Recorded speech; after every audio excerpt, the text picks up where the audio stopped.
Hey friends, it's time for your midweek Pop Start Plus, and we've got something special for you today. A new series called My Happy Place. That's right, we're leaning into some nostalgia and visiting with Christy Carlson Romano in her home in Texas, Austin that is. You might know Christy from the popular shows Even Stevens and Kim Possible. Well, she was nice enough to give us a tour of her family's beautiful home, so stay tuned for that. Plus, we're gearing up for Sunday night's Oscars with an interview with the talent who worked behind the scenes on The Power of the Dog. But first, here's today's Pop Start. We're going to get right in. We're going to start with Savannah and Hoda. Yay. You two were up late last night hanging out with Jimmy Fallon a little earlier. We heard the amazing cover that you pulled off of John Denver's fantastic song, Take Me Home Country Road.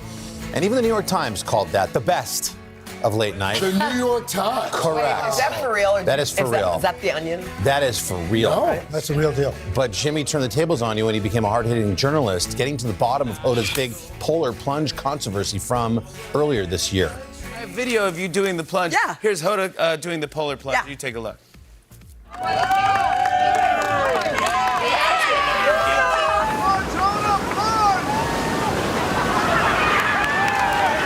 A chip in guacamole. You did a Sports Illustrated swimsuit edition. You're like, Yeah. Wait, hi. I'm going to ask. Oh, am I in the polar plunge? That's Sorry. not a polar plunge. I'm It was gonna- a polar dip. I'm going to ask your audience. Yeah. Ladies and gentlemen, did I do a polar plunge? Wait, what? They weren't into it? Can we see it again? I haven't seen that. Even the roots was That like. looked pretty good. It was not a polar plunge. Yeah, I mean, Once just your head's in, you're in. every time I saw it. Whole body. It's got, yeah. I don't know if it was whole body. Hair doesn't but have any feeling. I have weather When you sensitive dip your hair in, it's not cold. You got to To dip baptize the whole thing. Meanwhile, Jenna is like diving Right, in. yeah. I don't know. I give her should credit do for it. Jenna being was there doing and it. doing it. That water was 16 Thank you, degrees. Thank you, 16. Carson. She went It was in. freezing. No, the air temperature was 16. The water temperature is about 34. It was all freezing. What are you, a weather guy? Or Yeah, you know, I've done the polar plunge. Come on. All right. Next up, the iHeartRadio Music Awards. Last night, the stars came out to celebrate the best in music. Lil Nas X, Olivia Rodrigo, and Megan Thee Stallion, all among the ceremony's top winners. But it was Miss Jennifer Lopez who took home iHeart's Icon Award. And here's what she had to say. Icon! I can overcome negativity, and so can you every single moment. And let me tell you something. And let me tell you something else. I'm just getting started. Come on, girl. Fans couldn't keep their eyes off the audience because there you have it. There's Ben Affleck and the kids there showing their support from the floor for J-Lo. Kudos to Jennifer and, of course, all the other winners last night at the show. Next up, where the crawdads sing. Yesterday, we told you about Reese Witherspoon's production company, Hello Sunshine, giving some best-selling books the Hollywood treatment. Well, we've got some good news, bookworms. The first trailer is finally out for the big screen adaptation of Where the Crawdads Sing. The dogs love that Based book. on Got some big fans at Pop Star. Delia Owens' hit novel. The book follows a young woman who's been abandoned by her family and finds herself at the center of a mysterious murder. There's no fingerprints on the railing, grates, nothing. No fingerprints? Being isolated was one thing. Being hunted, quite another. You didn't see me here. The Marsh girl. She killed him. I know you have a world of reasons to hate these people. No, I never hated them. They hated me. They harassed me. They never did see me here. You want me to beg for my life? I won't. Well, that looks good. yeah, that was a good book, too, huh? Very good book. Wow. If you caught the music in the background of the trailer, that's a little bit of a teaser from Taylor Swift. Yeah, Carolina is the name of that song. She's apparently a big fan of the book and wrote that song specifically for the movie. Wow. Where the Crawdads Sing hits theaters this July. All right, and finally, here's Johnny, the legendary late-night host, could be returning to your television screen sometime soon. Joseph Gordon-Levitt, set to star as Johnny Carson in a biopic series about the long-running talk show host. The show's being called King of Late Night. It's going to follow Carson's career from New York to Los Angeles and tell the story of how his on-screen persona clashed with his own personal life. No word yet on when and where the series will debut. And now the reason why the show's called Pop Star Plus. A few more headlines for you. Starting with Sex in the City. And just like that, the next chapter in Carrie Bradshaw's life has been renewed for a second season. Sarah Jessica Parker, Cynthia Nixon, Kristen Davis, all set to return to the HBO Max reboot series. Season 1 launched as the streaming service's biggest premiere to date, winning more viewers than any other HBO Max original series. SJP hopped online to thank her fans on Tuesday, writing, "Thank you to our audience. Plain and simple, you are our heartbeat. We love you so." No premiere date yet for season 2, but that I'm sure is coming soon. And finally, Kelly Clarkson and Anne Hathaway. On Tuesday's edition of The Kelly Clarkson Show, the two superstars faced off in a game of Name That Tune, but there was only one little twist. They had to sing the lyrics to win. Now, you might think Kelly Clarkson is a music expert, but Anne Hathaway gave the voice coach a run for her money, even beating Kelly with her own song. Can you play a freaking song I'll know? Jason, play a song she'll love. Since you've been gone, I can't breathe for the first time. I'm so moving on, yeah. Next to you, now again, I got what I want. Since you've been gone. Wow. Anne Hathaway with the pipes. Very impressive. Those are your headlines. Next up on Popstar Plus, we've got Christy Carlson Romano taking us inside her happy place, her gorgeous home in Austin, Texas. That's next. Good morning, everybody. Welcome to Today. It's good to have you with us. So delighted we're together. We're together. I make Pop-Tarts. Yeah, see? So this show is for you, my friend. We got a huge, beautiful crowd. For breaking news in our changing world, download the NBC News app. Making Space, the inspirational podcast from Hoda Kotb. Listen now. What happened here is a story of loss and salvation. There were residents who hung on for dear life. This is where you took shelter, in this closet. I took shelter right in this closet right here. Rioters banged down one of the doors. Have you found a way to reconcile it a year later? It really hurt to see this place that I love so much treated with such disrespect. Was it an act of cleaning or an act of healing?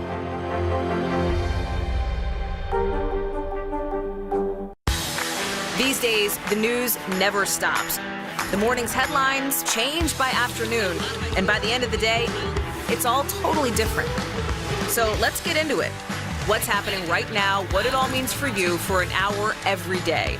I get it. I know that it can be hard to keep up. So let's get started together and go from there. Hey, I'm Hallie Jackson, and we have a ton going on tonight. Here's the deal. Hallie Jackson Now. Weekdays at 5 on NBC News Now. Making Space, the inspirational podcast from Hoda Kotb. Listen now. And welcome back to Popstar Plus. Christy Carlson Romano starred opposite a young Shia LaBeouf in the Disney Channel hit Even Stevens. She was also the voice behind the one and only Kim Possible. And we were lucky enough to have her as our first guest for our new series called My Happy Place. This time we visited the folks, well, we visit anybody, that is, in one of their happiest places. Christy took us to her home, her happy place, in Austin, Texas.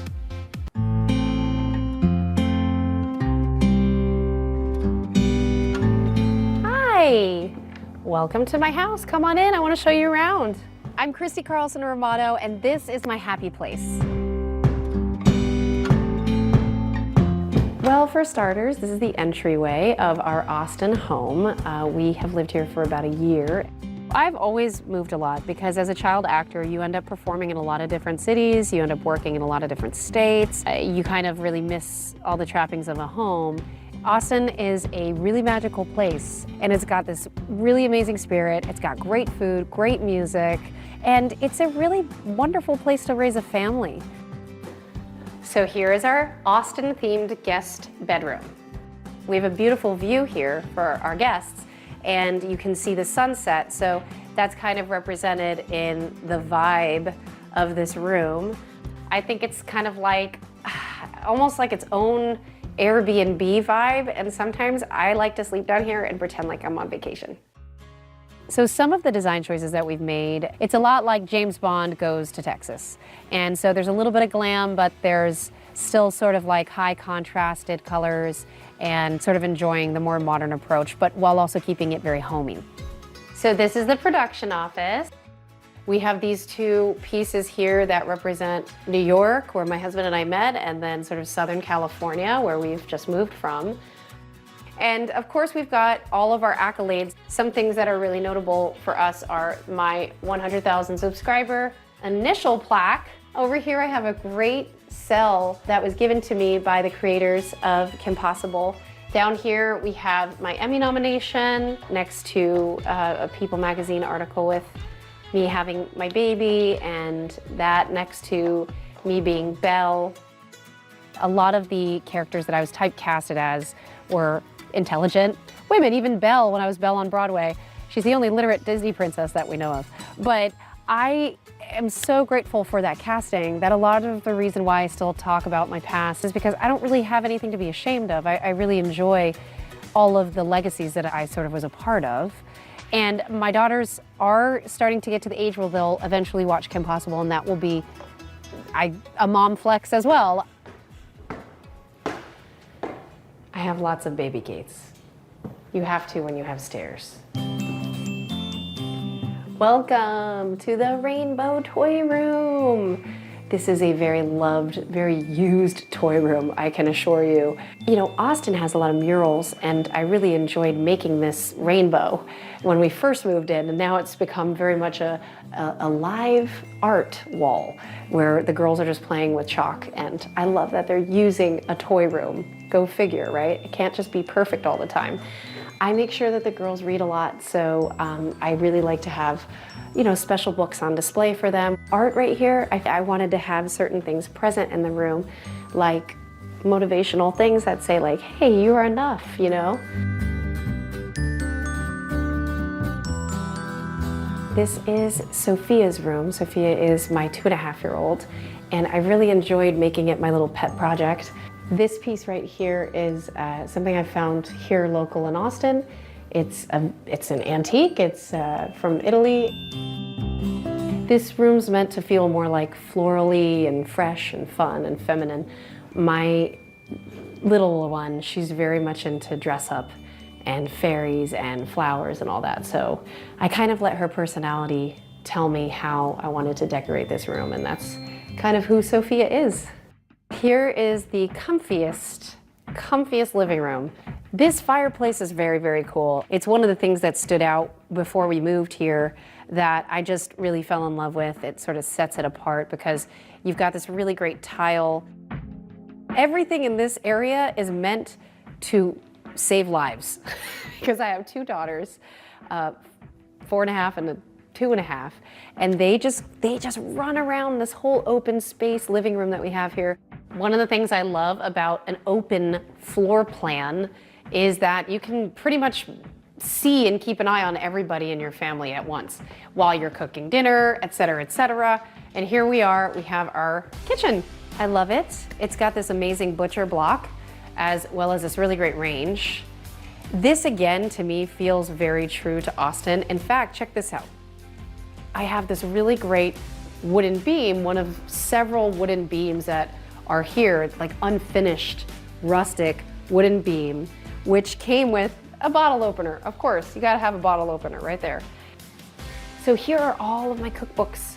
I have many more, I'm not going to lie. And some of them are very special to me. So this one's all about New England, which is where I'm from. And this is all about holidays. And I love cooking around the holidays. It's just something that makes me feel very happy. So I am from an Italian family in Connecticut. I'm an East Coast Italian girl. The best times that we ever had as a family were when we were eating together. My grandfather had a bakery called Mama Romano and 6 Sons. He had 6 sons and they all worked at the bakery. My father just, you know, obviously took all that knowledge from growing up at a bakery and he sort of was passing it down to me. And quite frankly, if you don't have everything related to pasta in your kitchen, you're just not from an Italian family, I'm sorry. But pasta is something that's very near and dear to my heart. It's near and dear to my kids. They also like cheese as much as I do too. So I'm very happy they inherited that love of all things pasta. This is our little breakfast nook. I love it very much. I'm in love with the furniture that we got from our house here. These are the family heirlooms. My mom gifted them to me and tasked me with polishing them for the rest of my life. Yes, they're very useful, but they take work. So here's the Hungarian pastry shop. My husband and I had our first date there, and then it was a great day. And then below that is Bleecker Street Pizza, which is our favorite pizza place. I still miss that pizza, I'm not gonna lie. Although there are some great pizza places here. Here is our dining room. I love that we have a separate dining room.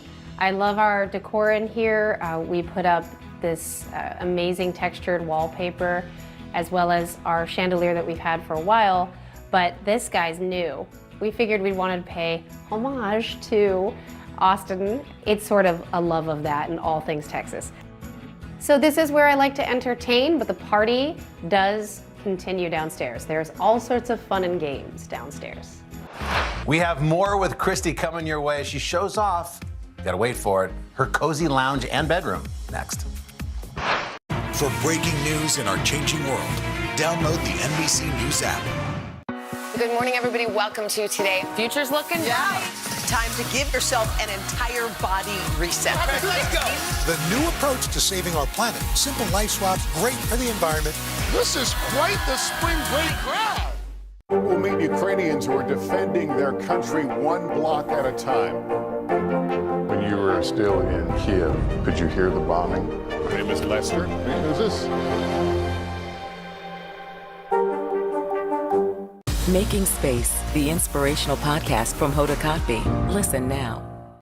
Good morning, everybody. Welcome to Today. Future's looking bright.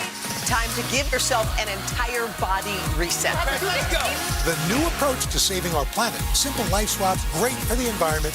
This is quite the spring break crowd. To stand on the edge of the cliff and jump takes a lot of guts. We are meeting people one after the next who have made profound changes. I think you're going to be blown away by the life lessons. Join Hoda for new episodes of her podcast, Making Space. Listen now. For breaking news in our changing world, download the NBC News app. This is a very different kind of program. We're here to start conversation about the big things happening in our world. Professor, I'm not asking you to predict the future, but what do we think that the new normal is going to be? Is part of this that everyone's rethinking their jobs during this pandemic and their relationship to their employers? What is your biggest tip for any parent who's concerned about this? It's not my job to tell you what to think. My job is to think about what you tell me. Now Tonight with Joshua Johnson, streaming weeknights at 8 on NBC News Now. For breaking news in our changing world, download the NBC News app. Hallie Jackson Now, weekdays at 5 on NBC News Now. For breaking news in our changing world, download the NBC News app. And we're back with more of our new series, Happy Place, here on Popstar Plus. Christy Carlson Romano, very gracious to allow our cameras to spend a little time with her at her home in Austin, Texas. And here's more of that visit, including a glimpse of her downstairs lounge and more.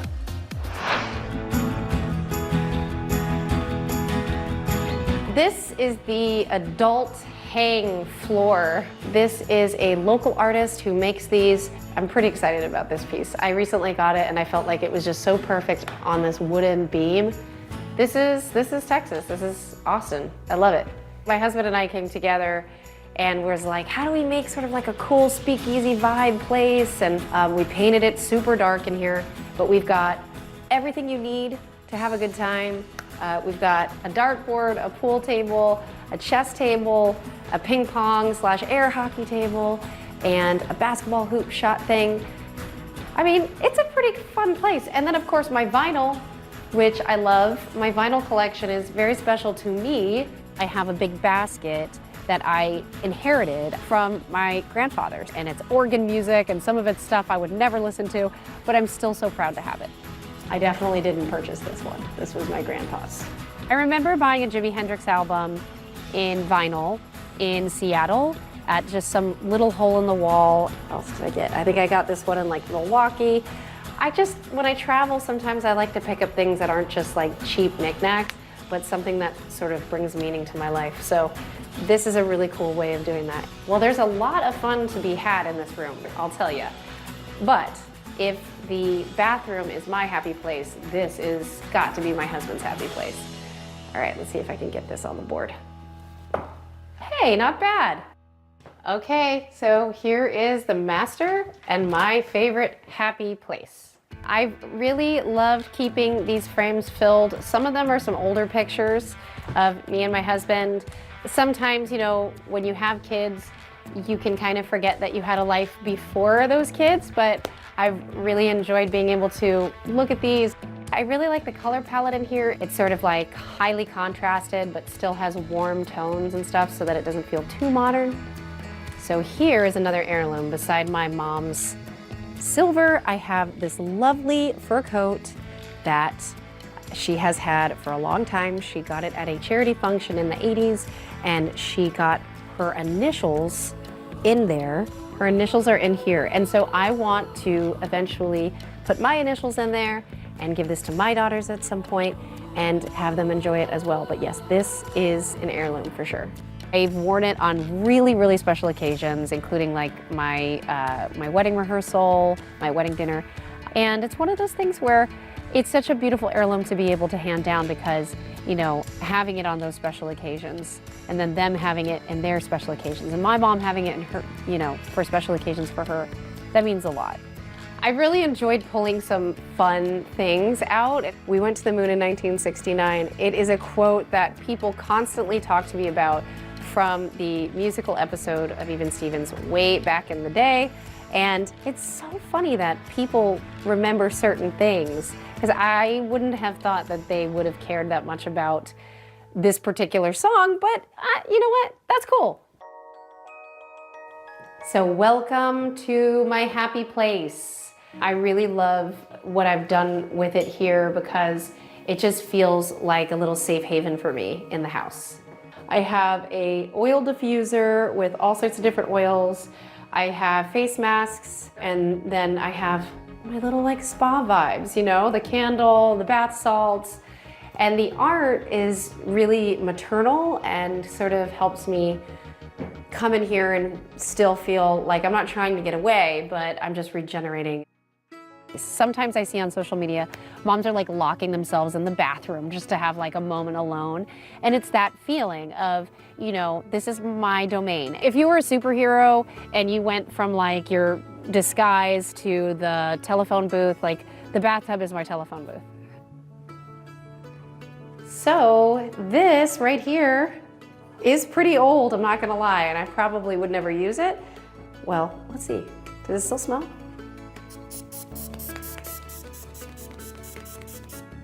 It still smells.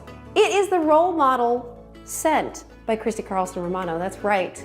This is a perfume that I had at Club Luby-Loo back in the day. Here is our outside top deck. Yeah, I love sitting here. It's really quite peaceful. Our house sits on the Greenbelt, which is really wonderful because we have a ton of streams that you can go and play in and frolic in and hiking. You can literally just hike right off of my house. And it's kind of a dream. It really is a lovely place to have a house. Thank you so much for coming and checking out my place. I had a really good time showing you around.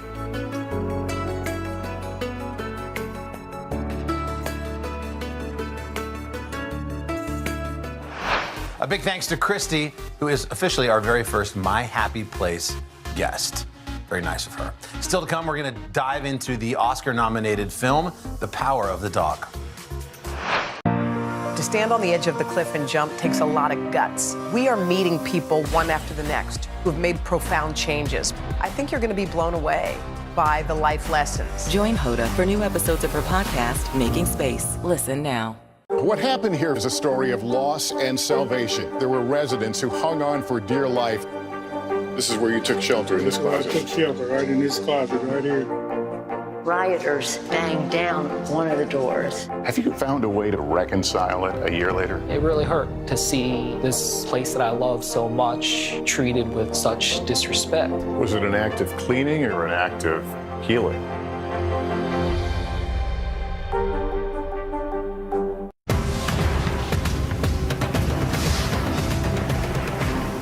Today is now a podcast, available every morning. Listen wherever you get your podcasts. To stand on the edge of the cliff and jump takes a lot of guts. If I never got to sing another song, I would still feel the joy that I feel right now. We are meeting people one after the next who have made profound changes. It's the little moments that are the transforming moments. Oh my gosh, I never thought of that. Oh my gosh, I could apply that. I want to stop for a second.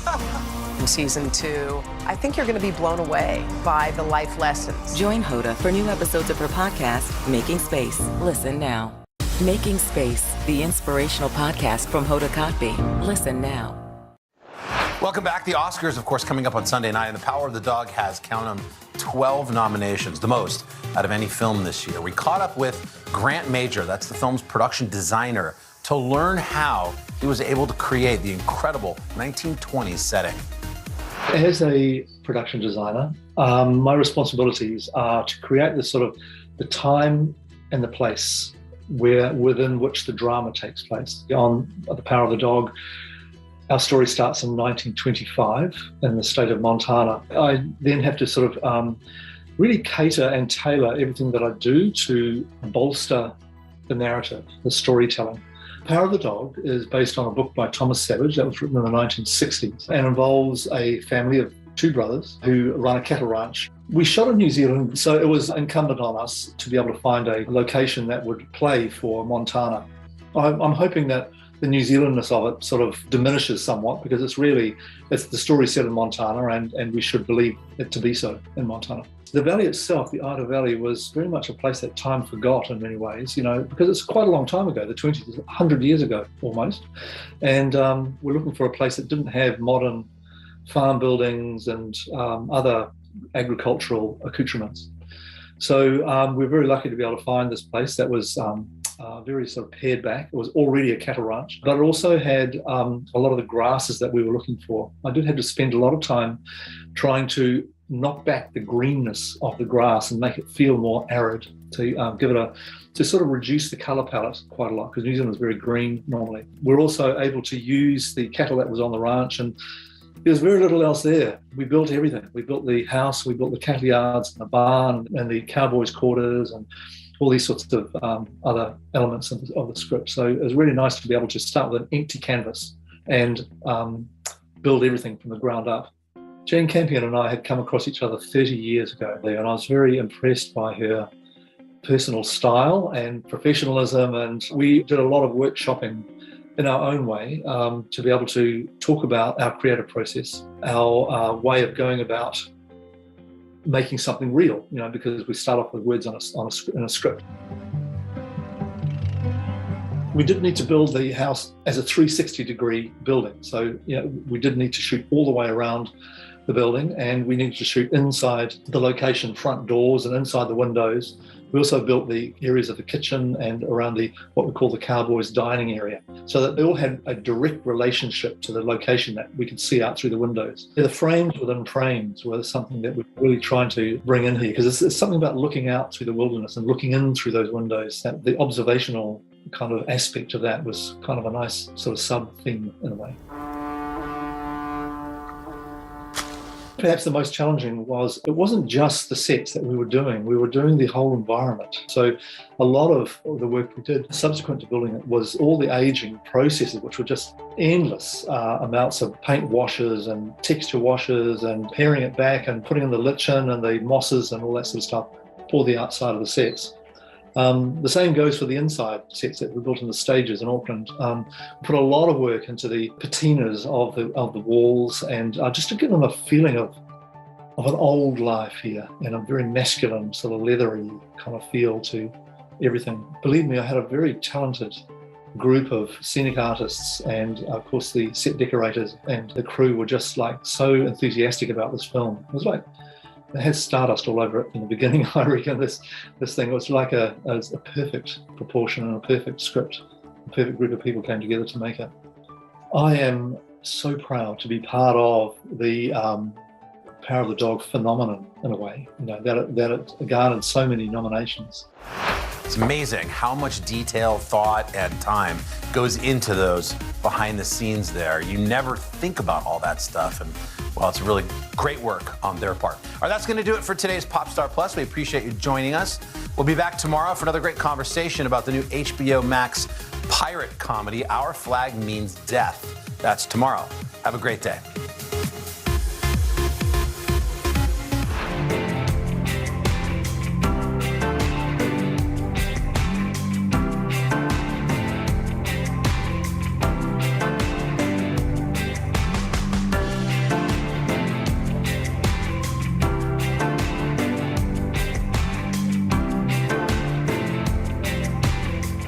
There are dozens of Chinatowns all across America with interesting architecture, diverse restaurants, and specialty shops. It's no wonder they're popular with locals and tourists alike.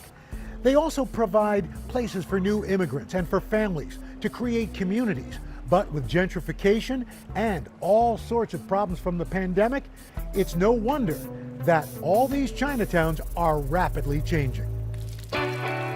It's time to head out of Studio 1A and hit the road for a new kind of culinary adventure.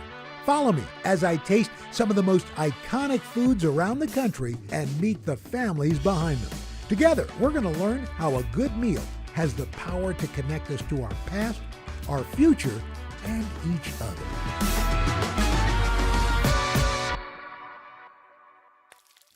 Okay, so it's no surprise. There's incredible food to be found here in Manhattan's Chinatown, folks lining up all the time. But there used to be Chinatowns in cities and towns, big and small, all across this country.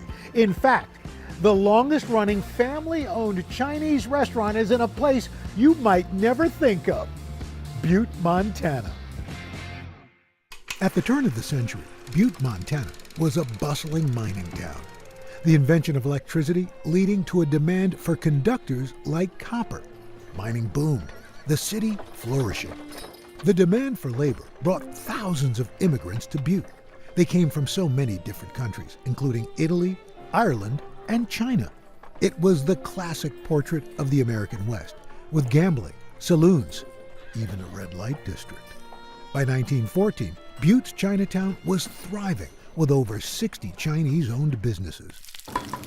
Now we're going to prepare broccoli beef. My name is Jerry Tam, and I'm the owner of the Pekin Noodle Parlor. The Pekin first opened as a tobacco shop and casino run by Jerry's great-uncle, Hum Yao. 2 years later, Hum adding a restaurant, and the Pekin Noodle Parlor was born. This building has 3 different levels. The top level obviously is the Pekin Noodle Parlor, and then the second level on the main street used to be a herbal medicine shop. That shop was run by Jerry's great-grandfather, Tam Kwang Yi. And it's crazy to think that, everything came over from China at one time. Like, they didn't make soy sauce in America. The noodles were fried and brought over on ships because they didn't make fresh noodles. So the history of this place really holds true that this is a Chinese restaurant, from Chinese immigrants. I met up with culinary historian Grace Young to learn more about America's earliest Chinatown. Where was the first Chinatown and how did it get started? The first Chinatown is San Francisco. The first Chinese came to California for the gold rush, and that was 1848. And they came because America needed cheap labor. And so from gold rush, they ended up doing farming, manufacturing, and then eventually they worked on the Transcontinental Railroad. And the first Chinatown formed because America wanted cheap labor, but they didn't want the Chinese to live with whites. So they were ostracized from white communities. So talk to me about that first wave of Chinese immigration to the U.S. The Chinese came from southern China, principally from the area of Canton, and there was tremendous prejudice against the Chinese. They were lynched, and because the Chinese were willing to work for lower wages, they were seen as the reason why Americans were suffering so much. So the blame was unfairly placed on the Chinese. In 1882, Congress signed the Chinese Exclusion Act into law. It banned Chinese from migrating to the U.S. It marks the only time in American history that an entire race or ethnic group was banned from immigrating. But the interesting thing about this Exclusion Act was that there was actually exemption for Chinese tourists, students, teachers, and also merchants. A landmark court case in 1915 classified Chinese restaurant owners as merchants. And it gave them a way to circumvent the Exclusion Act of 1882. It was this exemption that allowed Jerry's great-uncle to open Pekin Noodle Parlor in Butte, paving a path for more family members to immigrate to the U.S. and help the business.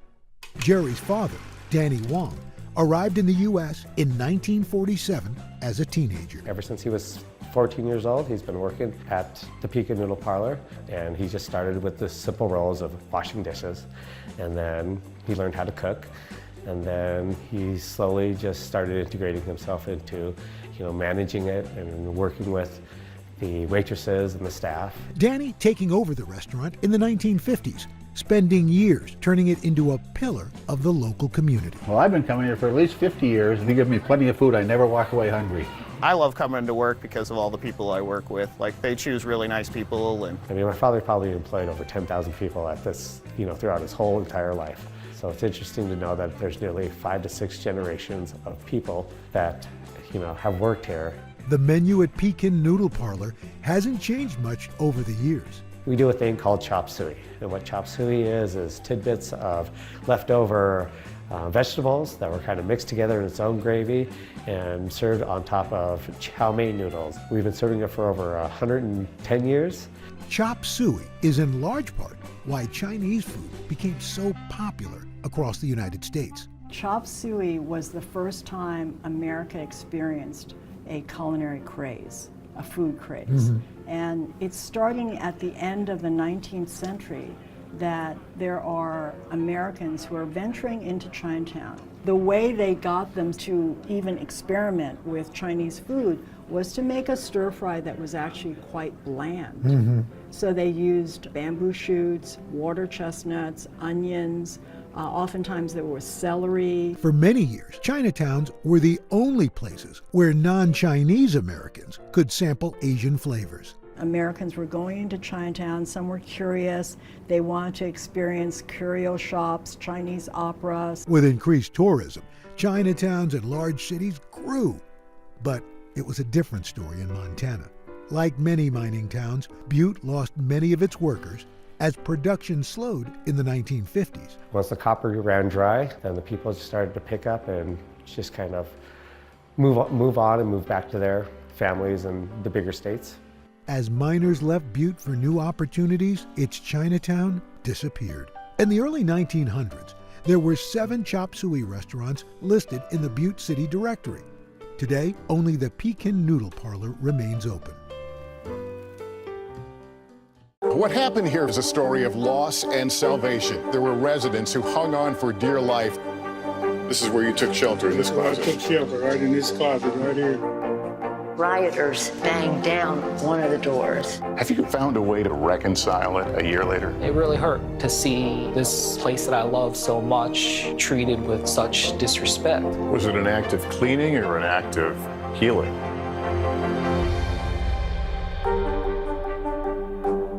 To stand on the edge of the cliff and jump takes a lot of guts.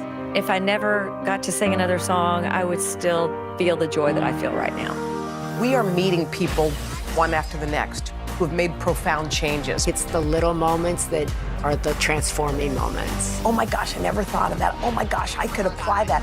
I want to stop for a second. In season 2, I think you're going to be blown away by the life lessons. Join Hoda for new episodes of her podcast, Making Space. Listen now. This is a very different kind of program. We're here to start conversations about the big things happening in our world. Professor, I'm not asking you to predict the future, but what do we think that the new normal is going to be? Is part of this that everyone's rethinking their jobs during this pandemic and their relationship to their employers? What is your biggest tip for any parent who's concerned about this? It's not my job to tell you what to think. My job is to think about what you tell me.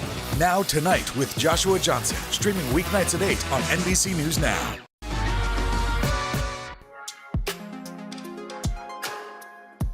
Jerry Tam runs the Pekin Noodle Parlor in Butte, Montana. People may know this is the oldest Chinese restaurant in America, but below it is so much history. Despite Pekin's historic status, Jerry says he was never pressured by family to join the business. I never learned to cook until I came back in around 2009, because like any Asian American, my parents wanted all of their kids to go to college, so we all went to colleges around the nation and to get a better education, to become a lawyer, a doctor, and what have you. But I went into fashion, and what was great about that is I got to see the world because of it. In 2004, Jerry even appearing on Bravo's Project Runway. But a few years later, family duty calling him home. And unfortunately, my mom had a stroke, so my dad needed help, taking care of her and taking care of the restaurant. I think it was really hard on my father because they were in a generation where they loved each other every day. And they were just best friends. After Jerry's mom passed, Jerry and his dad began operating Pekin together. He never stopped working, so he was working here all the way until 85, until he couldn't make up the stairs anymore. My father and I spent every day together. I made sure he was healthy all the way till the end, the best of my ability I can do. My father passed in November, and it was really, heartbreaking. He didn't want to say goodbye to my sisters or me or this restaurant or the community. He loved Butte, Montana.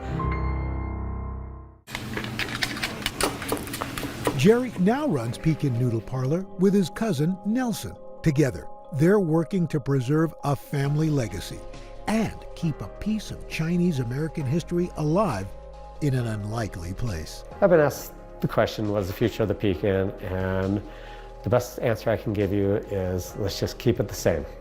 Let's not change anything, because that's what people come here for. They have their parking spots, they have their booths, they have their favorite place to sit at the bar. I don't think they want any change, because this is a place that feels like home.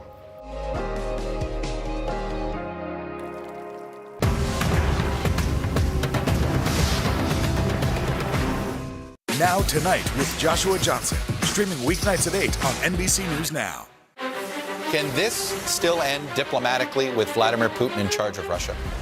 There's a Supreme Court nominee. What would it take for you to vote to confirm her? So I guess the question is, can this end with sanctions alone? If it's Sunday, it's Meet the Press. Making Space, the inspirational podcast from Hoda Kotb. Listen now. What happened here is a story of loss and salvation. There were residents who hung on for dear life. This is where you took shelter, in this closet. I took shelter right in this closet right here. Rioters banged down one of the doors. Have you found a way to reconcile it a year later? It really hurt to see this place that I love so much treated with such disrespect. Was it an act of cleaning or an act of healing?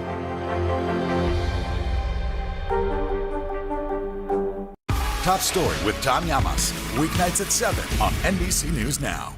Hallie Jackson Now, weekdays at 5 on NBC News Now. Good morning, everybody. Welcome to Today. Future's looking bright. Time to give yourself an entire body reset. Let's go. The new approach to saving our planet. Simple life swaps, great for the environment. This is quite the spring break crowd. To stand on the edge of the cliff and jump takes a lot of guts. If I never got to sing another song, I would still feel the joy that I feel right now. We are meeting people one after the next who have made profound changes. It's the little moments that are the transforming moments. Oh my gosh, I never thought of that. Oh my gosh, I could apply that. I want to stop for a second. In season 2, I think you're going to be blown away by the life lessons. Join Hoda for new episodes of her podcast, Making Space. Listen now. Top Story with Tom Llamas, weeknights at 7 on NBC News Now. While New York City is home to America's largest Chinatown, the honor of the oldest goes to San Francisco, and that's where the Far East Cafe is located. It is one of the last remaining historic Chinese banquet halls. After a 2-year hiatus, this celebrated venue hosted the 64th annual Miss Chinatown USA pageant, a Lunar New Year tradition. The occasion marking a triumphant milestone for this century-old institution. Bill Lee has owned the Far East Cafe since 1999. His daughter Kathy working by his side as the manager. He brought me into the restaurant to kind of understand the roots of our culture. He wanted me to remember that, Chinatown is about community, is about traditions, is about culture. For many in the community, Chinese banquet halls are more than just venues for special events. I feel that Far East is kind of like a second home for, a lot of our patrons that come in because they feel so comfortable. So much history and so many memories, A lot of patrons that have been here, they told me, they're like, oh, my parents had my red egg ginger party. It's very similar to like a baptism. And that was like 50 something years ago. And that history is everywhere you look at Far East. The ceilings, like my dad mentioned, the high ceilings, the moldings are all original. And the lanterns were all imported from China in the 1920s. So they're over 100 plus years old. For the last few decades, there were 5 giant banquet-style restaurants in San Francisco's Chinatown. But with rising rents and gentrification, most have since closed their doors. By early 2020, only 2 banquet halls remained. The Far East Cafe planned to celebrate its 100-year anniversary with a big celebration. Instead, it's now planning to close its doors. At the start of the pandemic, the restaurant stayed afloat by cooking meals for senior citizens and low-income residents in Chinatown. We applied for a PPP loan, and we got over $200,000. We also received money from the feed and fuel program. Then our landlord gave us 6 months of free rent. Beyond COVID, a different type of virus brought more harm to Chinatowns across the country. Anti-Asian hate crimes soaring by nearly 340% in 2021. When this started happening, I felt very, very sad and also very angry because I'm like, why is this happening to Chinatown? Why is it happening to our community? You know, for these people to target elderly people, to push them down, to rob them, don't they realize that they have grandparents too, or they have parents that are that age? And if that happened to their parents, how would they feel? People saw the attacks when they watched the news and heard reports, and they got even more scared. They don't want to go out, even for special events like the Mid-Autumn Festival. We tried to invite them, but they didn't want to come. We used to be open until 10 o'clock before pandemic. Sometimes we would stay out here until midnight if we had events. Now we can't do that. We changed the business hours to close at 7:30, because safety is the most important thing. Business owners across Chinatown still face hostility. George and Cindy Chen opened China Live in 2017. We've been lucky. We've only had a couple instances where, people scream anti-Asian slurs. And we're concerned about our employees, coming to work and being harassed. I think that ignorance is very unfortunate. China Live is a massive marketplace with multiple restaurants. It's in a building that once housed a banquet hall like Far East. I remember coming to a wedding here when I was in college, and there were, I think literally 5,000 people in like 6 restaurants. But unfortunately, real estate was getting very expensive, so it's not very cost effective if you don't have that business. But 2 years ago, the couple had to lay off 200 workers. However, with the support of partners, George and Cindy were able to pivot their business on a few fronts. We did, the ghost kitchen was selling outside our box. So we have 10 locations in the Bay Area, from San Jose to Berkeley, and they can order food from those ghost kitchens. Ghost kitchens prepare restaurant-quality food exclusively for delivery or takeout. We sold so many Peking ducks, we didn't know what to do with all the duck fat. So what do? You make popcorn with it. So that's why we have a duck fat popcorn. As business picked up, China Live was able to rehire 100 workers. Despite an uncertain future, these restaurants remain hopeful that business will rebound. More police presence. People are more, as a community, standing up for ourselves, making sure that we have the buddy system, making sure that we're together and we feel safe, that we're walking together, that we have each other's back. Dining out is an essential part of life, right? What more fun is to look forward to having dinner with friends you haven't seen at a new place or an old favorite place. But some old favorites just can't be replaced. During the pandemic, many restaurants have shut down. Far East is now the biggest restaurant in Chinatown. If Far East closes, there won't be space big enough to host large events for the community.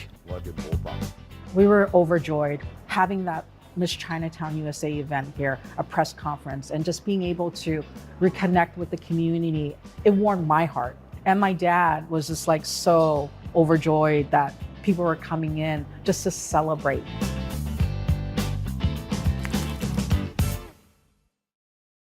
Top Story with Tom Llamas, weeknights at 7 on NBC News Now. Can this still end diplomatically with Vladimir Putin in charge of Russia? There's a Supreme Court nominee. What would it take for you to vote to confirm her? So I guess the question is, can this end with sanctions alone? If it's Sunday, it's Meet the Press.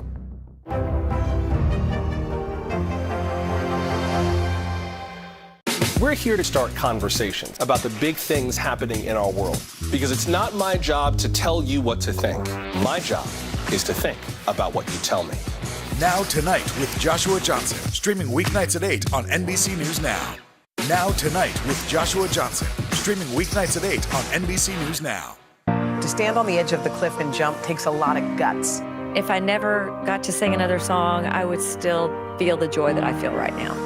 We are meeting people one after the next who've made profound changes. It's the little moments that are the transforming moments. Oh my gosh, I never thought of that. Oh my gosh, I could apply that. I want to stop for a second. In season 2, I think you're going to be blown away by the life lessons. Join Hoda for new episodes of her podcast, Making Space. Listen now. Today is now a podcast, available every morning. Listen wherever you get your podcasts. For breaking news in our changing world, download the NBC News app. Top Story with Tom Llamas, weeknights at 7 on NBC News Now.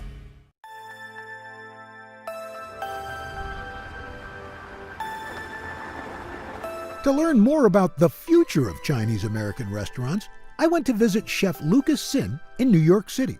This savvy chef is on a mission to save mom and pop shops from closing and putting a spin on the classics.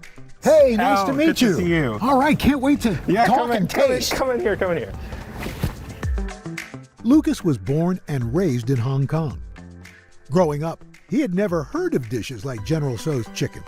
What was your first experience with Chinese American food? Yeah. And did you go, what the heck is this? I was here for summer camp, and on Tuesdays at 10 o'clock or so, right before bedtime, this van would pull up in the front of the school, and you could pick between sesame chicken, General Tso's chicken, orange chicken with broccoli and fried rice or white rice or whatever it was. The first thought was that this is ridiculously delicious, where has this been my whole life? And the second thought is that what in the world is the difference between orange chicken and General Tso's chicken and sesame chicken? Why is there so much that I don't understand about this if last time I checked it was Chinese? Lucas actually studied cognitive science at Yale, but he always had a passion for cooking. His summers spent training in award-winning restaurants in Hong Kong and Japan. After graduating in 2015, Lucas opened his first restaurant with Yale classmate Yang Zhao. Junzi Kitchen is a fast casual chain that serves modern Chinese fare. But Lucas remained passionate about the Chinese American cuisine he first tasted as a boy. So how did Chinese American food, the food that we have become familiar with, how did that develop? How did that happen? Now, Chinese takeout is interesting, right? Because it's all over the United States. So these folks come in, they apprentice in a restaurant, they learn those recipes, and they then go move somewhere on else, right? to open their own exactly. restaurant. And then their cousins come from Fujian, and then those recipes are passed on. And there's a remarkable similarity to these dishes. Despite the popularity of Chinese American food, many family-owned restaurants that once dotted Chinatowns and other urban areas have been closing for years. Opening restaurants is really difficult, and running restaurants is perhaps even more difficult. These moms and dads open these restaurants so that their kids can go to university and become lawyers and doctors and television hosts and whatnot. And now they're finally able to do that. They don't need to run these restaurants anymore, right? Suddenly livelihoods have changed. That's a good thing. Lucas and Young hatched an idea to help smaller businesses in 2019. Nice Day seeks out restaurants facing closure, then works with the owners to remodel the space and update the menus.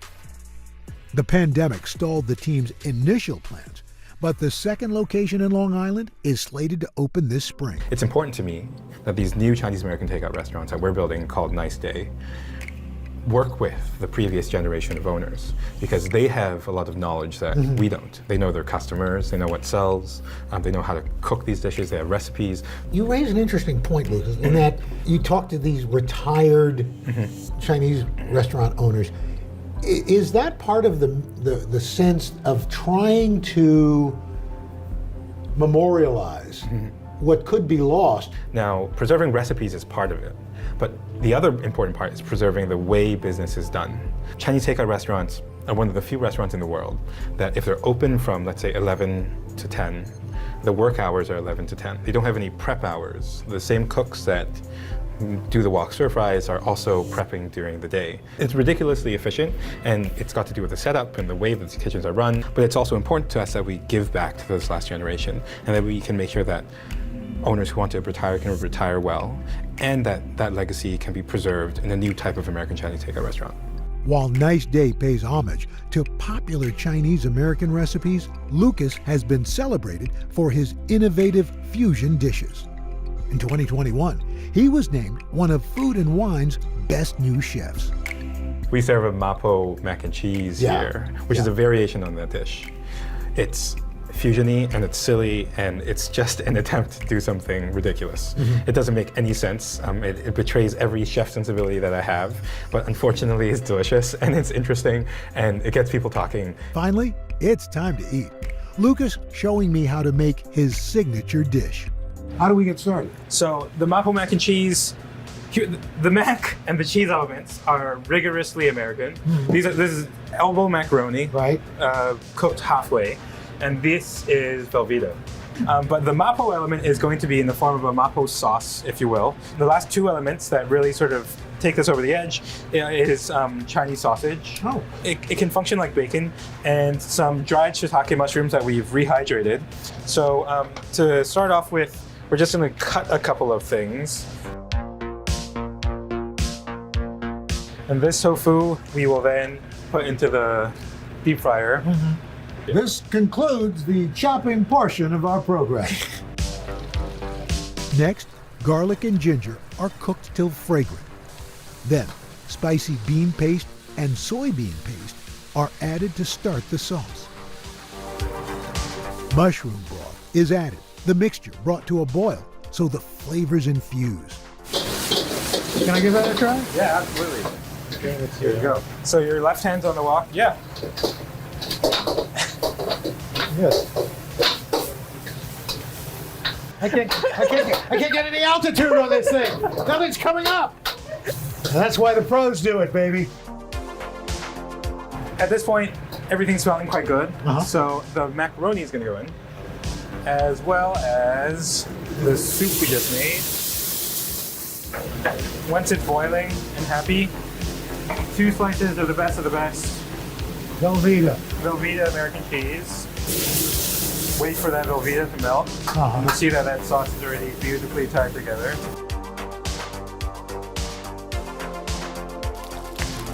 We like to plate this dish in the Chinese takeout box. Oh, wow. Because it's silly. Why not? It's fun. Boom. Some fried tofu puffs as croutons go over the top. That's a little bit of texture and the homage to the original mapo tofu. These fresh scallions are actually really important because they cut through the heaviness of the original dish. Wow. Just a little spice, the creaminess, the crunch of the tofu. I hope you get a little bit of the Chinese sausage, yeah. Whoa, you've never had mac and cheese like this. Amid a global pandemic, changing family dynamics, and anti-Asian racism, Chinatowns across America and the communities that sustain them face a challenging road ahead. Every business that is open right now is still fighting for its life. And I think that the best way to fight the anti-Asian hate is to show our love for the community. Come to Chinatown or your local Asian American Pacific Islander restaurant, store, market, give them your business. We have lost so much during the pandemic, and I think it makes us all so much more conscious that we have to protect what we love. Smells so good. Oh, it smells like pastry. What are you doing? Can we not put your face in the dough? I'm glad it's just us eating it.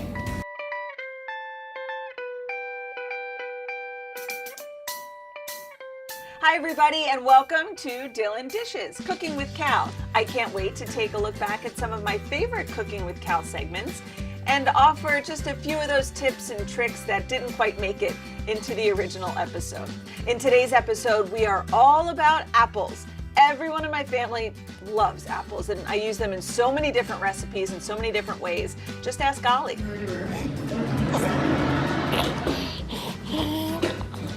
I love taking the boys apple picking. I don't know why, it ends up being one of the most stressful days. Somebody has to go to the bathroom, somebody's hungry, there's no parking because the apple orchards are so crowded outside of New York City, but I am determined to always take the boys apple picking. I just think it's fun once you kind of go along that row and there's nobody else around for a little while and you pick the best apples, you kind of sneak a bite here and there. And the best part is I make so many different things with apples that I love bringing a big bushel of apples home and just seeing what we can do with them. For anyone else who went apple picking recently, here are 2 easy ways to use up all those apples. First up, my crunchy apple salad. Cal has a list of the ingredients you'll need for this recipe. So let's go through the ingredients, okay? What's in our apple salad? Apple. And zucchini. Try again, not zucchini. Salad? So close. Celery. Celery. And what are these? I think you know. Cranberry. You've been snacking on those since we started. Do you know what this is? A nut. It's a walnut. Walnut. And then you know this one. Yogurt. Lots of vanilla yogurt. So this apple salad is a perfect after-school snack. It's a good breakfast. It's just a good all-around nice healthy alternative. How's the yogurt doing? Do you want a spoon? Gross. You want to help me with the apple? Let me cut it up into a smaller piece for you. You are actually eating all of my ingredients. No, not that, Mommy. Chop it up nice and small. You're doing a lot more eating than cooking. What's your favorite fruit? Apple. I'm throwing it because it's really hard. While you do that, I'm going to chop up the celery. Okay. I like to make the celery really small. Why? So that it's not too hard to chew. Oh. So Kel, when I was little, Yeah? I used to eat this all the time, every single morning for breakfast. Was that a long time ago? It was a long time ago. Even when I first moved to New York, I used to eat it all the time, every morning for breakfast. Really? That's weird. Mix it up. Yep, mix it all together. All right, what should we put in next? How about some of these? Yeah, sure. Sprinkle those all in there? I can pour it. Okay. Perfect.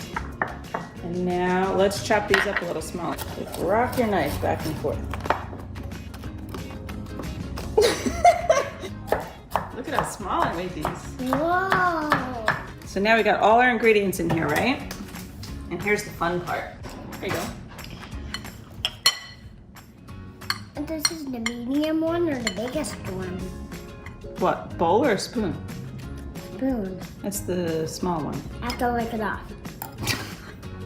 Did you have to lick it off? Yeah. Oh. Yeah, because there's yogurt on it. So you can add as much yogurt as you want. It's not really a measurement here. It's more just once everything is all nice and combined. Sometimes I'll add blueberries in here. Oh, I have to lick it off. Oh. I just eat it off. So that's it. Super simple, right? I usually make a big bowl of this and then just scoop it out in the morning, or you can divvy it up into little Tupperware containers and it's good to go as a grab-and-go snack. Are we done? That's it. That's all we have to do. Are you gonna taste one? I'm gonna taste one too. A taste test? It's a taste test. What spoon should I use?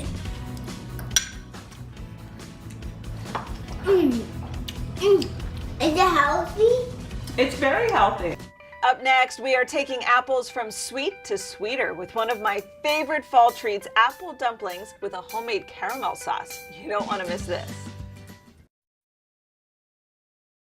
These days, it feels like the news never stops. So let's get into it. What's happening right now, what it all means for you for an hour every day. It can be hard to keep up, so let's get started together. Hallie Jackson Now, weekdays at 5 on NBC News Now. For breaking news in our changing world, download the NBC News app. We're here to start conversations about the big things happening in our world, because it's not my job to tell you what to think. My job is to think about what you tell me. Now Tonight with Joshua Johnson, streaming weeknights at 8 on NBC News Now. These days, it feels like the news never stops. So let's get into it. What's happening right now, what it all means for you for an hour every day. It can be hard to keep up, so let's get started together. Hallie Jackson Now, weekdays at 5 on NBC News Now. Good morning, everybody. Welcome to Today. It's good to have you with us. So delighted we're together. We're together. I make Pop-Tarts. Yeah, see? So this show is for you, my friend.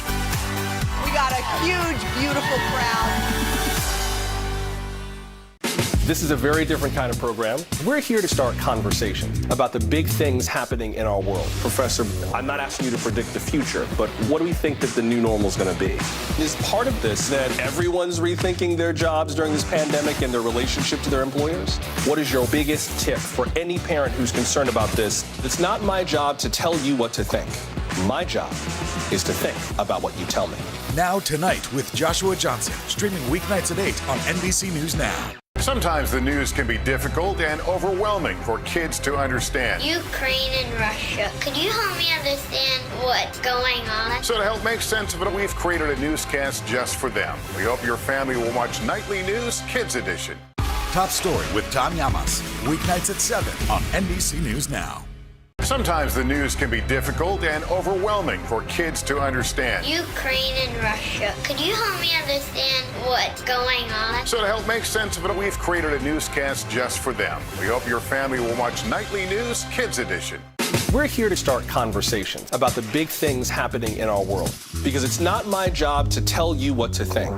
My job is to think about what you tell me.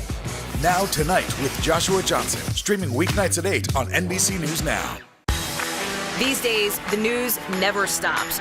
The morning's headlines change by afternoon, and by the end of the day, it's all totally different. So let's get into it. What's happening right now, what it all means for you for an hour every day. I get it. I know that it can be hard to keep up. So let's get started together and go from there. Hey, I'm Hallie Jackson, and we have a ton going on tonight. Here's the deal. Hallie Jackson Now, weekdays at 5 on NBC News Now. What happened here is a story of loss and salvation. There were residents who hung on for dear life. This is where you took shelter, in this closet. I took shelter right in this closet right here. Rioters banged down one of the doors. Have you found a way to reconcile it a year later? It really hurt to see this place that I love so much treated with such disrespect. Was it an act of cleaning or an act of healing?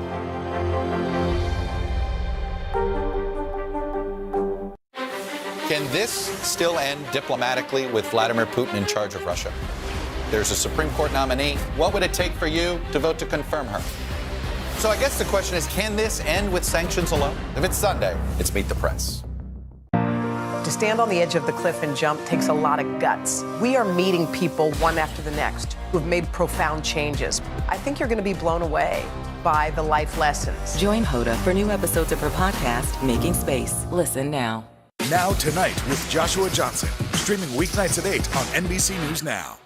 Making Space, the inspirational podcast from Hoda Kotb. Listen now. Now Tonight with Joshua Johnson, streaming weeknights at 8 on NBC News Now. Welcome back to Dylan Dishes, Cooking with Cal. Today's episode is all about using a favorite fall staple, apples. Next up, Cal and I are making apple dumplings with a homemade caramel sauce. This recipe takes a bit more time, a bit more patience, but I promise it's worth it. I first saw this recipe in Better Homes and Garden's new cookbook. So here's how to make one of my favorite fall treats. There are a lot of steps, but it's still pretty easy, okay? There's only 3 things. We need the caramel sauce that goes on top. We've got the apples that we're going to fill with this little filling, and we're gonna wrap it in pastry dough. So let's get started. Yeah. This is a hard apple. There we go. That's a nice apple. Let's add the water. You can't eat everything. Pour in the sugar. Mom? Yes. Yeah. And I'm just gonna do half this cinnamon, not all of it. So I'm gonna bring this up to a boil, and this is gonna be our caramel sauce. We still have some things to do. You ready to make the filling? And what do you think those are? Walnuts. Walnuts. And what are those? Raisins. Raisins. And we're gonna add honey. Add a tablespoon of honey. This is gonna be our filling for the apples. Dump the salt into the flour. All of this salt? Yeah. Do you know what this is? What do you think it is? I don't know. This is called shortening. We want to make the shortening look like little bits of peas in here. What happens if we eat it? It would taste disgusting. Ready? Like press it down and twist. There you go. Press and twist. Press it hard. All right, now we're gonna add the half and half. Now can I pour it? What are we making? Apple dumplings, remember? Oh, yummy. Yeah. Is it dessert? It is a dessert. When it's done, can I eat one of it? Of course. And you? Yes. Smells so good. Oh, it smells like pastry. What are you doing? Can we not put your face in the dough? I'm glad it's just us eating it. All right, here we go with our dough. Oh no, we make the hole. No, don't make a hole. Why? Because no more holes, no holes. I need you to start here and end all the way over here. Nice. Put the apple here. I'm gonna fill it. Can you take a little bit of this?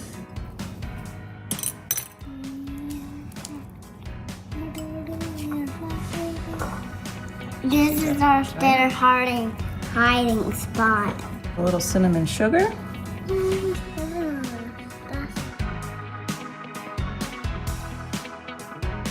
I'm gonna pour this sauce over the dumplings.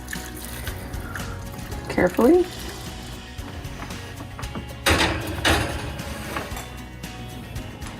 Do you love it?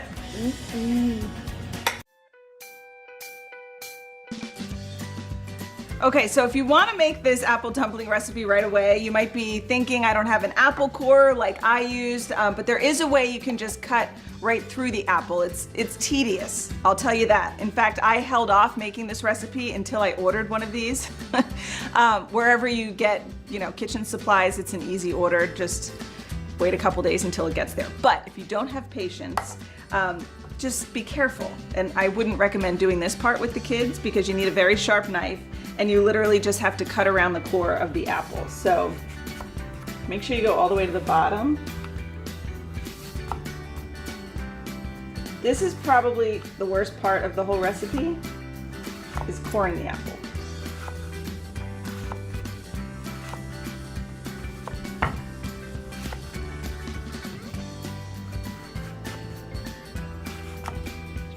Sure we get through the other side.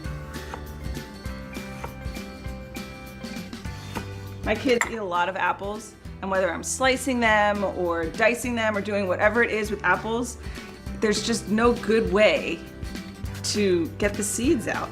But this works pretty well.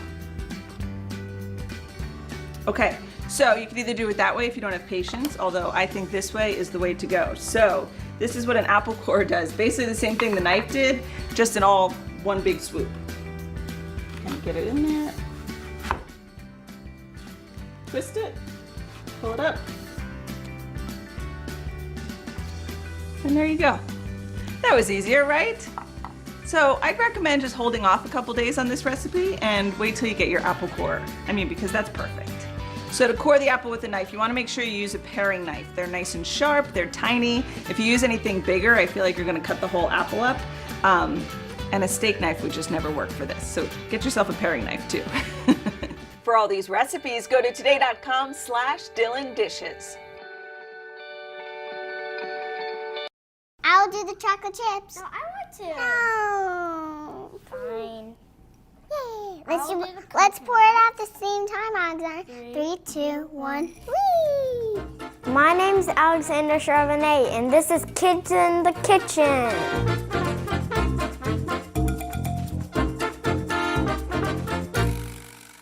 My name is Alexander Charbonnet. I'm 7 years old, and I'm in 2nd grade. I started cooking when I was 5 for my mom and my dad and my sister. I started my cooking channel 2 years ago when I was 5. Hi guys, hi friends, welcome to my show. Kids Can Cook with Chef Alexander. We are making banana muffins with no egg, because I'm allergic to egg. My egg allergy makes me sad, but I'm more sad because I can't eat stuff like other people. Because of my allergy, I can't eat cookies or donuts or like cakes or like a lot of stuff. My mom is awesome because she makes eggless stuff like cookies, cupcakes, and regular cakes.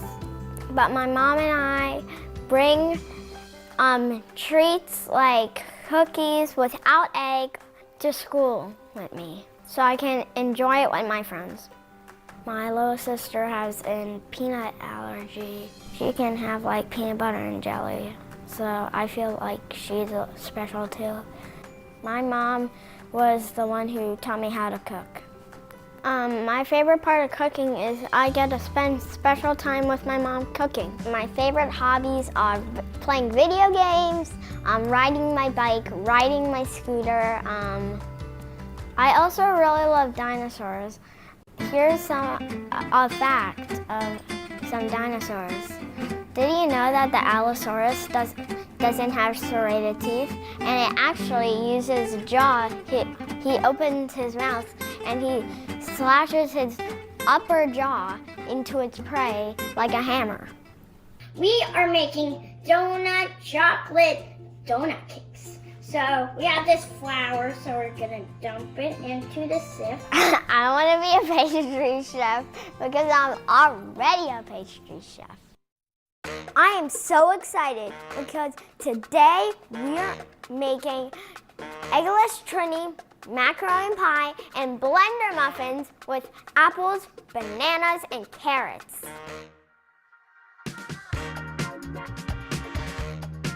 First, we're gonna start with the macaroni pie. Here's everything we need to start with. We got butter, we got olive oil, cut up onions, onion powder, garlic powder, black pepper, flour, mustard, cheese, salt, but we also need elbow and and milk. First, we're gonna make the cheese sauce. First, we're gonna melt the butter and the olive oil over medium heat. Now the next step where you need to add the onions.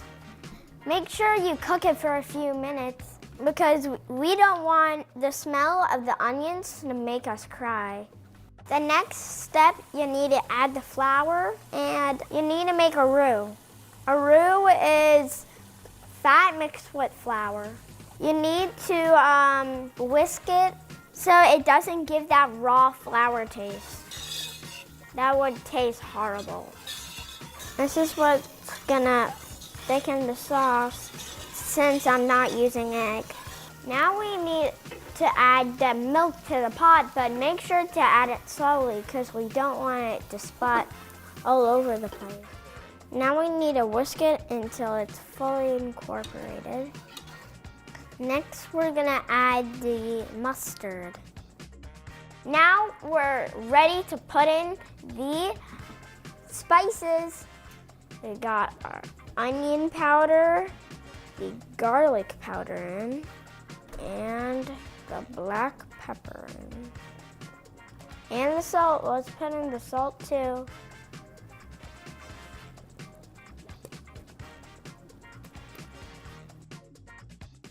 bubbling. It looks like lava. This is what we're looking for. I wish you guys can smell this, because it really smells good. Now for the best part, we put in the cheese.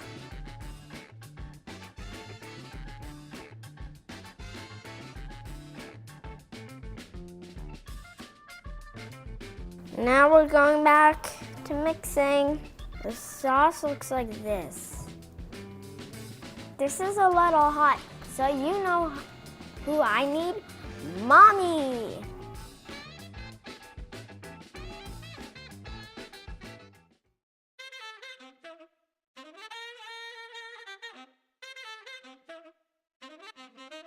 Almost there, up.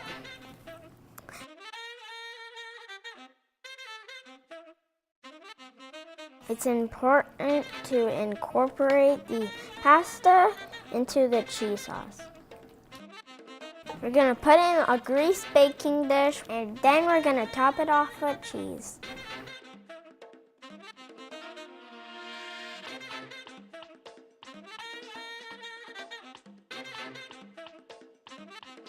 This looks great. Now we're just gonna add some cheese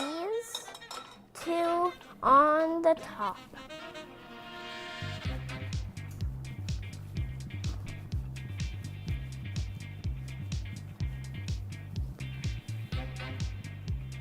I need to pop this in the oven, so I need to call Mom again. Mom!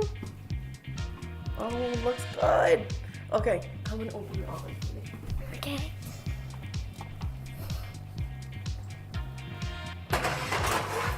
Thanks, Mom. Oh no, thank you. Good job. We're gonna let it bake for 25 or 30 minutes.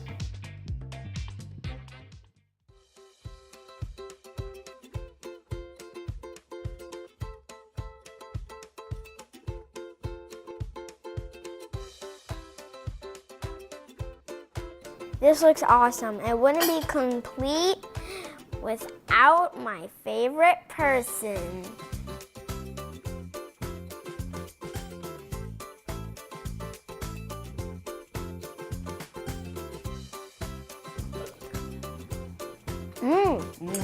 Yeah.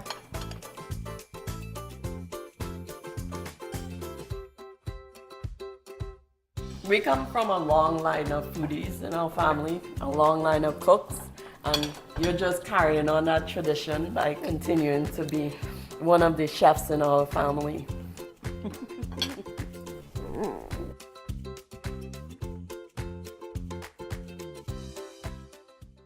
Making Space, the inspirational podcast from Hoda Kotb. Listen now.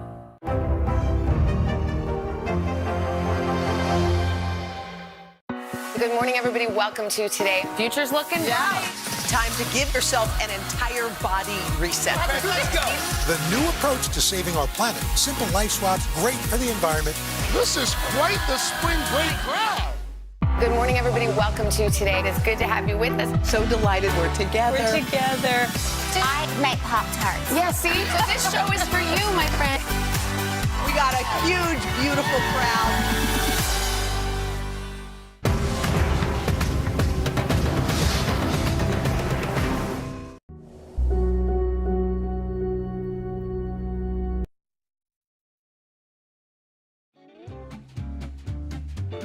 Now we're gonna make one of my favorite recipes, blender muffins without egg. They have apples, carrots, and bananas. But to help me, I'm gonna have my sister, Natalie. Come on. Bling. So we're gonna introduce yourself, Natalie. Okay, so my name is Natalie, and I'm going in kindergarten soon. And my favorite food is fruits and vegetables. I'm 5, and I'm Alexander's sister. And my nickname is Peanut. And her nickname's Peanut, but she has a peanut allergy. But this also has no eggs, so it's Isn't that funny, guys? Now we have this big mixing bowl. So now we're gonna put in all our dry ingredients. Let's start with the flour. Put in the brown sugar. Up, flop, up, some. Ah, there you go. Put it back. Now we need to put in the white sugar. Now we put put in baking powder, and my now turn. let's put in baking soda. Now let's put in some cinnamon, like for cinnamon rolls. Let's make Fender muffins.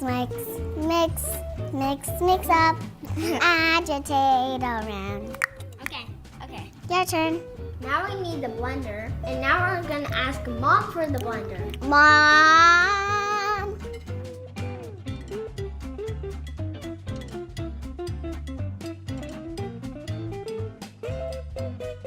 Now we're gonna add the apples, the carrots, and bananas to the blender. Let's start with the apples. Yeah. Plop. Plop. Time for carrot time. We're gonna put in the carrots. And guys, in case you know, these are for our bunnies, but we use them for baking now. Let's put the banana peel right. Break it in half and then put the other half in. That might be smart.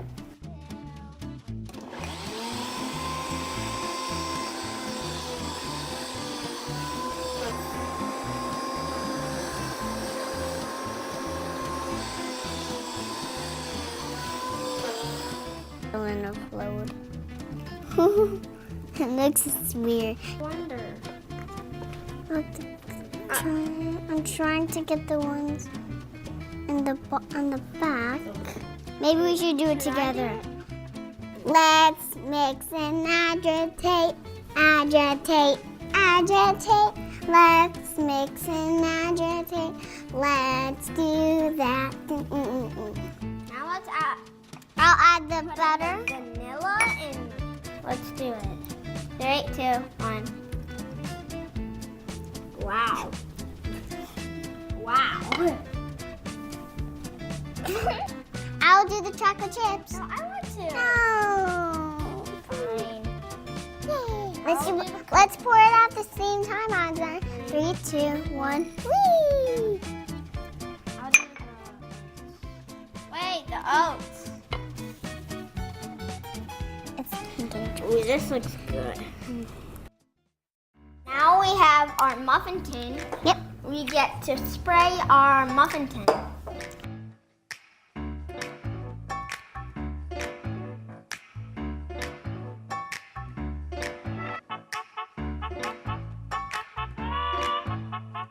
Yeah, we need to do it 3/4 way full. How about you scoop it and I put it in?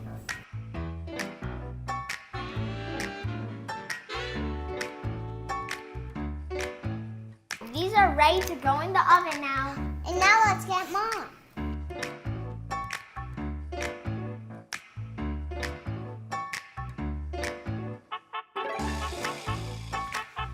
Now it's going to take 18 to 22 minutes. Bye. We'll see you on the next step. Oh my gosh! They're done! Now we have to call Mom. Mommy!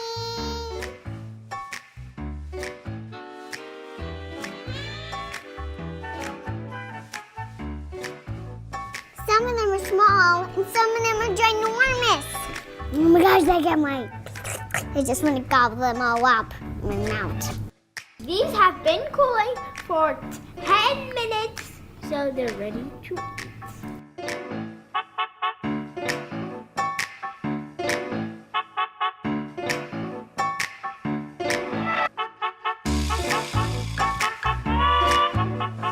You did an awesome job. High five.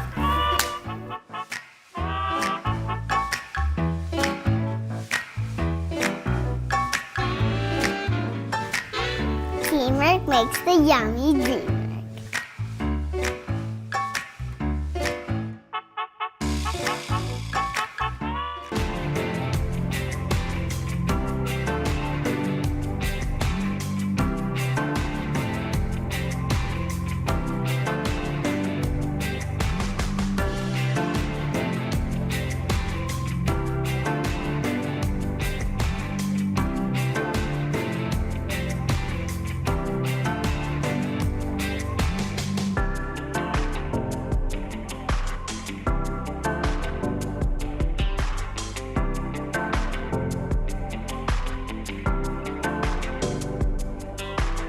I'm Shop All Day contributor Chassie Post, and each week I'm here with the must-have fashion and beauty products at a price you'll like in Style Finder. I'm Shop All Day contributor Makon Jovu, and I'm bringing you industry insiders and those in the know to share all the buzzworthy products sweeping social media in influencer trends. And I'm Shop Today editorial director Adriana Brock, and I know shopping trends. I seek out new and notable products so you don't have to in editor's picks. This is Shop All Day Hidden Gems. Hi, I'm Chassie Post, and we're back today with a new episode of Shop All Day, all about hidden gems. You know, those products that solve a problem, fill the void in your wardrobe, those products that we didn't even know we needed, but now we can't live without. Wait until you see what made the list. From what I use on my roots when I can't make it to the salon, to a quick and easy way to clean your makeup brushes without water. And remember, see that QR code on the corner of your screen? You can use the camera on your smartphone to scan it for instant access to the products on the show today. Or you can text SHOP to the number below to shop all the products we're sharing with you today. So let's get to it. Instead of hidden gems, we should call this one Hidden Roots. I am thrilled to introduce you to the Color Wow Root Cover-Up, which has come to my rescue on more than one occasion. I totally get why they have wow as part of their name. And I was introduced to this little wonder by a pro makeup artist who was helping me get my glam on before a show. And she noticed I had a little root. So she took out this darker color and she got the little brush applicator. It was so easy, and she brushed it straight onto my roots. So it covered it up. It looked amazing, and I thought that was that. But then, oh my goodness, my jaw dropped because she took out the blonde color, took the little brush, and she brushed on blonde highlights. I felt like I had had a touch-up at the salon, and I couldn't believe it because it didn't feel sticky, and the brand says it actually has reflective properties, and that's what makes it blend in with your hair really well.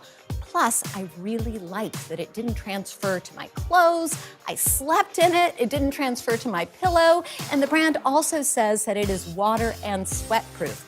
Plus, it is completely temporary. It stayed in my hair until I took a shower and I washed it out. And it comes in 8 different shades. And this Color Wow Root Cover-Up is amazing. Now, if you've been looking for that next level moisturizer to soothe, hydrate, and revive dull and dry winter skin, then you're going to love our next hidden gem, the Osea Undaria Algae Body Oil. I also have been on the hunt for a one-step ultra hydrating moisturizer for my body.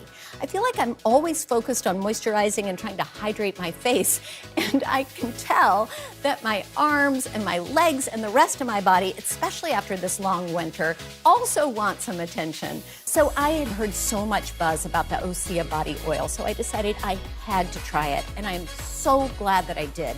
I think it really does live up to the hype. And what I love so much about it is it feels so rich, and it absorbs really fast. I put it on after I got out of the shower, I pat dry, and then I throw on my leggings just about 30 seconds after.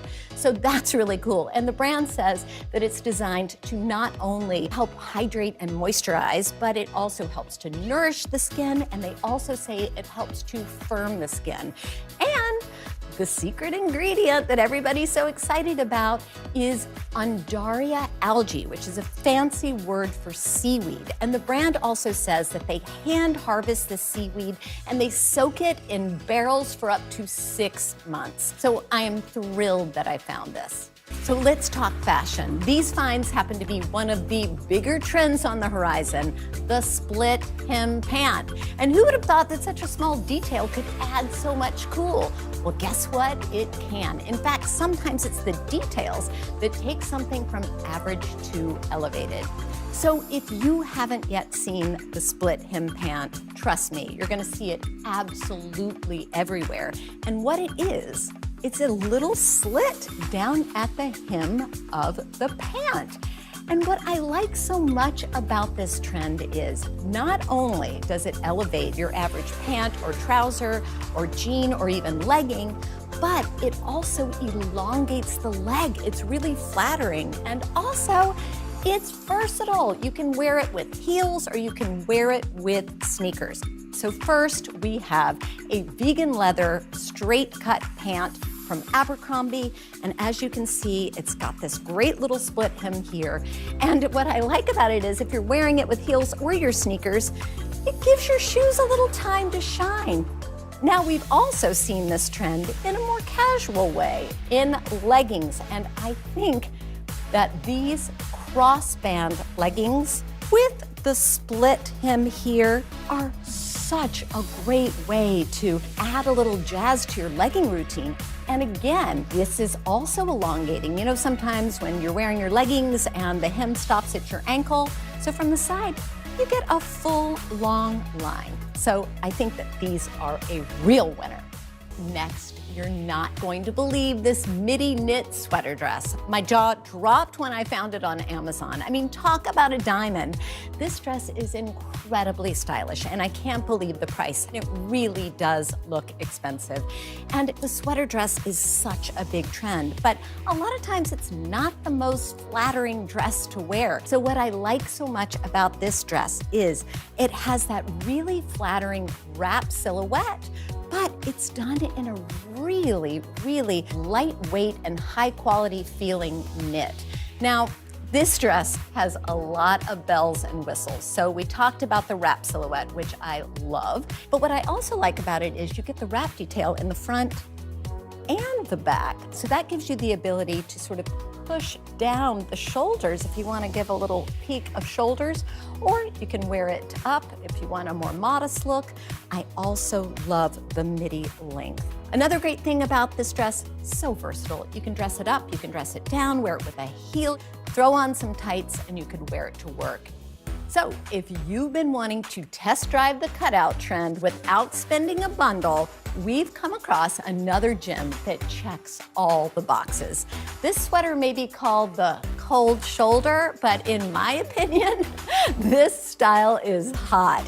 In short, cutouts elevate and take any top to the next level. And this cutout trend has been such a big deal. But generally, we see this cutout trend on more form-fitting silhouettes. So I love that this is a really effortless way to get in on this trend. And we've got this little cutout detail, but we've got a loose, oversized knit sweater. So this gives it a lot of versatility. And this really is a sweater that I would throw on when I'm lounging around at home, or I'd put it on with some faux leather leggings or suede leggings, and I'd go out to dinner with it. So there's a lot of ways that you can wear it. And the sweater's a really nice weight. It's not too heavy. So next, we know a cozy slide sandal is quite possibly the most beloved shoe of the past couple of seasons. So when we came upon these plush slides, we couldn't wait to slip our feet right on in. And so these slides have everything that we look for in the trend. They've got that double strap with the adjustable buckle, and these are made out of a suede-like material. Now, the star of this slide, in my opinion, is this faux shearling. It is really, really plush. And if you're worried that shearling is gonna go out of style once spring hits, you are in luck. We are going to see tons of shearling this spring. It is not just for winter. And also, I really love the look of the cork and, of course, the rubber sole, which means you can wear them both inside and out, and they come in lots of different colors. And if you want to take a break on the faux shearling, they also have the regular sole. Lastly, we've got a bag that I've had my eye on for a while now, and I was so excited to see that it is back in stock. Yes, I was on the hunt for a fabulous and chic and affordable tote, and I found this bag. It's called the faux leather tote with chain detail, and I was so sad because it was sold out. Well, guess what? It's back in stock, so I bought two, the black and the brown, because I was terrified that I would miss it again. And what I like so much about this tote is, first of all, I think it looks so high-end designer. I think it looks really expensive. And I love a chain detail. And it fits so well, just sort of on your shoulder. And check it out here. So it's that slouchy, effortless silhouette. So here, there's not much in the bag, so it folds in, but there's a ton of room in this bag, and it fits my computer, all my essentials. And check out this little surprise. It comes with a detachable little pouch. So it's like 2 bags for the price of 1. Plus it comes in 3 colors, the black, the beautiful luggage brown, and I'm loving this cream color. I'm thinking that it would look great in spring and in summer. So let's go through these products one more time, and you can use the QR code to get instant access to these items. We've got the Color Wow Root Cover-Up, the Osea Undaria Algae Body Oil, the Abercrombie Vegan Leather Split Hem Pants, and the Boot Cut Split Hem Leggings, the V-neck knit sweater dress, the cold shoulder sweater, the women's flat slide sandals, and the faux leather tote with chain detail. And just so you know, Today works with affiliate partners and earns a commission on purchases made through our links at today.com. And that's it for Style Finder. Up next, content creator and former Bachelor contestant Kayla Quinn will share her favorite hidden gems with Mako and Lovu. What happened here is a story of loss and salvation. There were residents who hung on for dear life. This is where you took shelter, in this closet. I took shelter right in this closet right here. Rioters banged down one of the doors. Have you found a way to reconcile it a year later? It really hurt to see this place that I love so much treated with such disrespect. Was it an act of cleaning or an act of healing? We'll meet Ukrainians who are defending their country one block at a time. When you were still in Kiev, could you hear the bombing? My name is Lester. Hey, who's this? To stand on the edge of the cliff and jump takes a lot of guts. If I never got to sing another song, I would still feel the joy that I feel right now. We are meeting people one after the next who have made profound changes. It's the little moments that are the transforming moments. Oh my gosh, I never thought of that. Oh my gosh, I could apply that. I want to stop for a second. In season 2, I think you're going to be blown away by the life lessons. Join Hoda for new episodes of her podcast, Making Space. Listen now. For breaking news in our changing world, download the NBC News app. Sometimes the news can be difficult and overwhelming for kids to understand. Ukraine and Russia. Could you help me understand what's going on? So to help make sense of it, we've created a newscast just for them. We hope your family will watch Nightly News Kids Edition. This is a very different kind of program. We're here to start conversations about the big things happening in our world. Professor, I'm not asking you to predict the future, but what do we think that the new normal is going to be? Is part of this that everyone's rethinking their jobs during this pandemic and their relationship to their employers? What is your biggest tip for any parent who's concerned about this? It's not my job to tell you what to think. My job is to think about what you tell me. Now Tonight with Joshua Johnson, streaming weeknights at 8 on NBC News Now. Now Tonight with Joshua Johnson, streaming weeknights at 8 on NBC News Now. We'll meet Ukrainians who are defending their country one block at a time. When you were still in Kiev, could you hear the bombing? My name is Lester. Hey, who's this? For breaking news in our changing world, download the NBC News app.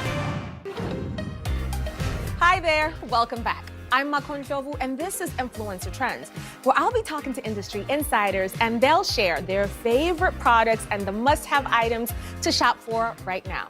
And don't forget the QR code on the corner of your screen. Use the camera on your smartphone and scan it to shop these products, or you can text SHOP to the number below to shop all the products we're sharing with you today. Kayla Quinn is a memorable Bachelor alum and a content creator whose popular blog is called With Love Kayla. And she came to play y'all today with her list of hidden gems. Kayla, so good to see you. How are you? Great, thanks, Mako. Thank you for having me. Oh, it's our pleasure to have you. So listen, you just did a big move. You moved from New York City to Austin. How is that going? Do you miss being in New York? Oh, you are so sweet. We love it here in Austin. We have a lot more space, and I'm just so excited for this next chapter, kind of evolving from a New York-based lifestyle blogger to a home and beauty lifestyle blogger here in Texas. Oh, and I love your blog. So many good gems. Listen, today's theme and episode is all about hidden gems, and you come across a lot of products, right? How do you decide what's worthy of being showcased? I like to showcase products that I feel like really stand out and a lot of people ask questions about. So for example, I'm on social media every single day on Instagram and on TikTok. So I really get to connect with my audience and these women, and what they ask most questions about, I feel like really are trending because that's what they're curious about, right? Yeah, the trending items, but items that we can use. So before we get into these products, the Bachelor Nation fans would have my head if I did ask you questions about your experience being on the show. What's your most memorable experience from that time frame? My most memorable experience would be living in the Bachelor Mansion with all of the women in California. It was such a lovely experience, kind of like being in a sorority house. And I feel like I learned so much about beauty from being with all these sisters in the show with me, because I don't have any sisters, and we would all, try different kinds of blowouts and really connect over beauty. So it was really fun. Sorority house, except y'all are not fighting, but the prize is this one guy at the end. So I'm sure that was an awesome experience. Okay, Kayla, let's get to the goods here. Let's start with hair. So you brought these rollers, which are from Dry Bar, but tell me about them. So they have clips. How do you use them? So the thing that's trending most on TikTok right now is really achieving that at-home blowout and really getting that big volume at home. And you could do it a couple ways, but one way you could do it is these self-adhesive hair rollers. And what's amazing is the secret to getting the big blowout is to make sure that when you apply the roller, that the end is really secure like this. And then you go from there and really create a tight roll. And then once you get your roller to the top, you apply an alligator clip and let your hair cool with the heat like this as you're doing your makeup. And then after 10 or 15 minutes, you have this huge, beautiful blowout at home. I love that. So wait, let me make sure I get this right. You're applying it to wet or dry hair? You are applying it to half dry hair, so damp hair. And so as you are using your blow dryer, you're blowing it out. And once you finish drying your hair, you then apply the hair roller and let it cool in place. If I explained that right. Yeah. I think I got it. I want to try this on my hair. Let's move on to makeup. This next product, I'm almost tempted to eat it. It's not edible, folks, but I'm tempted. It's a cookie highlighter? Yes, they call it the cookie highlighter, and I have the full palette right here, but I use this every single day. And one thing about social media is really making your makeup pop. And this highlighter, after I have tried dozens and dozens of them, I have it on my nose right now, but it really stands out and reflects the light. This is incredible, and you could even use it on the inside of your teardrops of your eyelids and create this almost iridescent look. And you could even use it up here on under your brows for a more open eye look and as a highlighter over your cheekbones. So wherever you apply it, it's really gonna make your highlighted areas stand out. And this is really a hidden gem. I am obsessed with this. I just put a little bit onto my hand, and my hand is twinkling and glistening. The shine is sensational. All right, so let's move on from the makeup. Now these glasses, first of all, it's a 2-pack. So you had my heart, Kayla, when you talked about a 2-pack of sunglasses. But the 90s are back in a big way. How do we wear them without them being too costumey? So the way you can wear them for an everyday look is to wear them with neutrals. I like to pair these like you see right now. I'm wearing a white collared shirt, very business appropriate, but when you put these on, it makes your outfit totally trendy. So this 2-pack is so cute. It comes both with the black and the tortoiseshell. And so I just keep these in my purse and in my car, and you could be on trend wherever you're headed to. I love the idea of a 2-pack. You could get the 2-pack, keep it entirely for yourself, or if you're feeling generous, you could share it with the bestie. You talked about sorority houses. This could be a good gift for the sororities. All right, let's move on to the next item that we have here. I love these mugs. A great gift for someone, hint, hint, who just moved into their first home. Let's talk about it. These are so stunning. I have probably 12 of these in my house. This is the larger size, but they also come in the smaller size. And what's so elegant about this double-sided clear glass mug is you can see, obviously, whatever you're drinking through it. So it's aesthetically pleasing and just elevates the morning coffee. So if you are on Instagram, you can pour your milk in it and people can see all of the magic that's happening in there. And it's just really a beautiful home piece that you could use every day and kind of starts your morning off right. Plus, while your coffee is hot, you don't burn your hand, or you can microwave it and it keeps it warm in there while you are still holding it. So it's great. It looks so cute. Now, speaking of things that look cute, I have to tell you, artificial plants are a little scary to me because I'm like, how do I put them in my house without them looking fake? But I like the ones you have. So I've been on the hunt now that we moved to a new home in Texas to just have a lot of greenery in our home. And one home decor trend that's happening right now is neutrals, but also pops of greenery. And so olive plants are all the rage. And this one is just so cute. I like to keep it in my bathroom near all of my makeup, and it just creates a different color pop.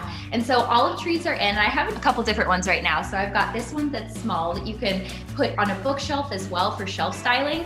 And then they have bigger versions. And what's really nice about this is you could put this on an entryway table, and it really elevates anything that you have out there. And so you'll look very stylish in your home just by adding a couple pops of olive plants. They are beautiful, great for an urban dweller, but even if you live in suburbia, those are so beautiful. Well, listen, Kayla, you are a gem. Thank you so much for joining us today.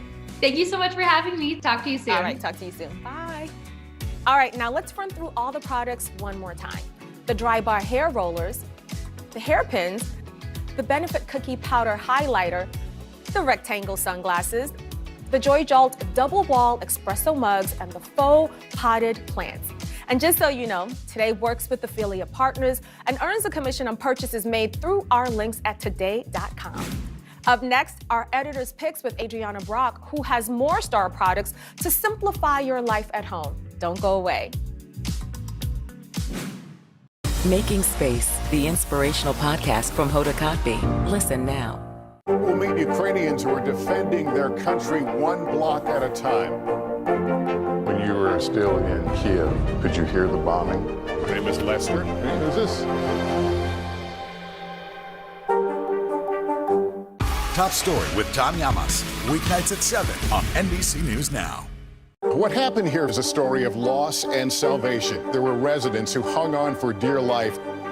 This is where you took shelter, in this closet. I took shelter right in this closet right here. Rioters banged down one of the doors. Have you found a way to reconcile it a year later? It really hurt to see this place that I love so much treated with such disrespect. Was it an act of cleaning or an act of healing?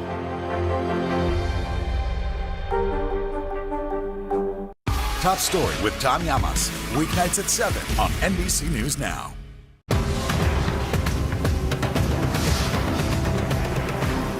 Today is Now a podcast, available every morning. Listen wherever you get your podcasts. Sometimes the news can be difficult and overwhelming for kids to understand. Ukraine and Russia. Could you help me understand what's going on? So to help make sense of it, we've created a newscast just for them. We hope your family will watch Nightly News Kids Edition. Good morning, everybody. Welcome to Today. It's good to have you with us. So delighted we're together. We're together. I make Pop-Tarts. Yeah, see? So this show is for you, my friend. We got a huge, beautiful crowd.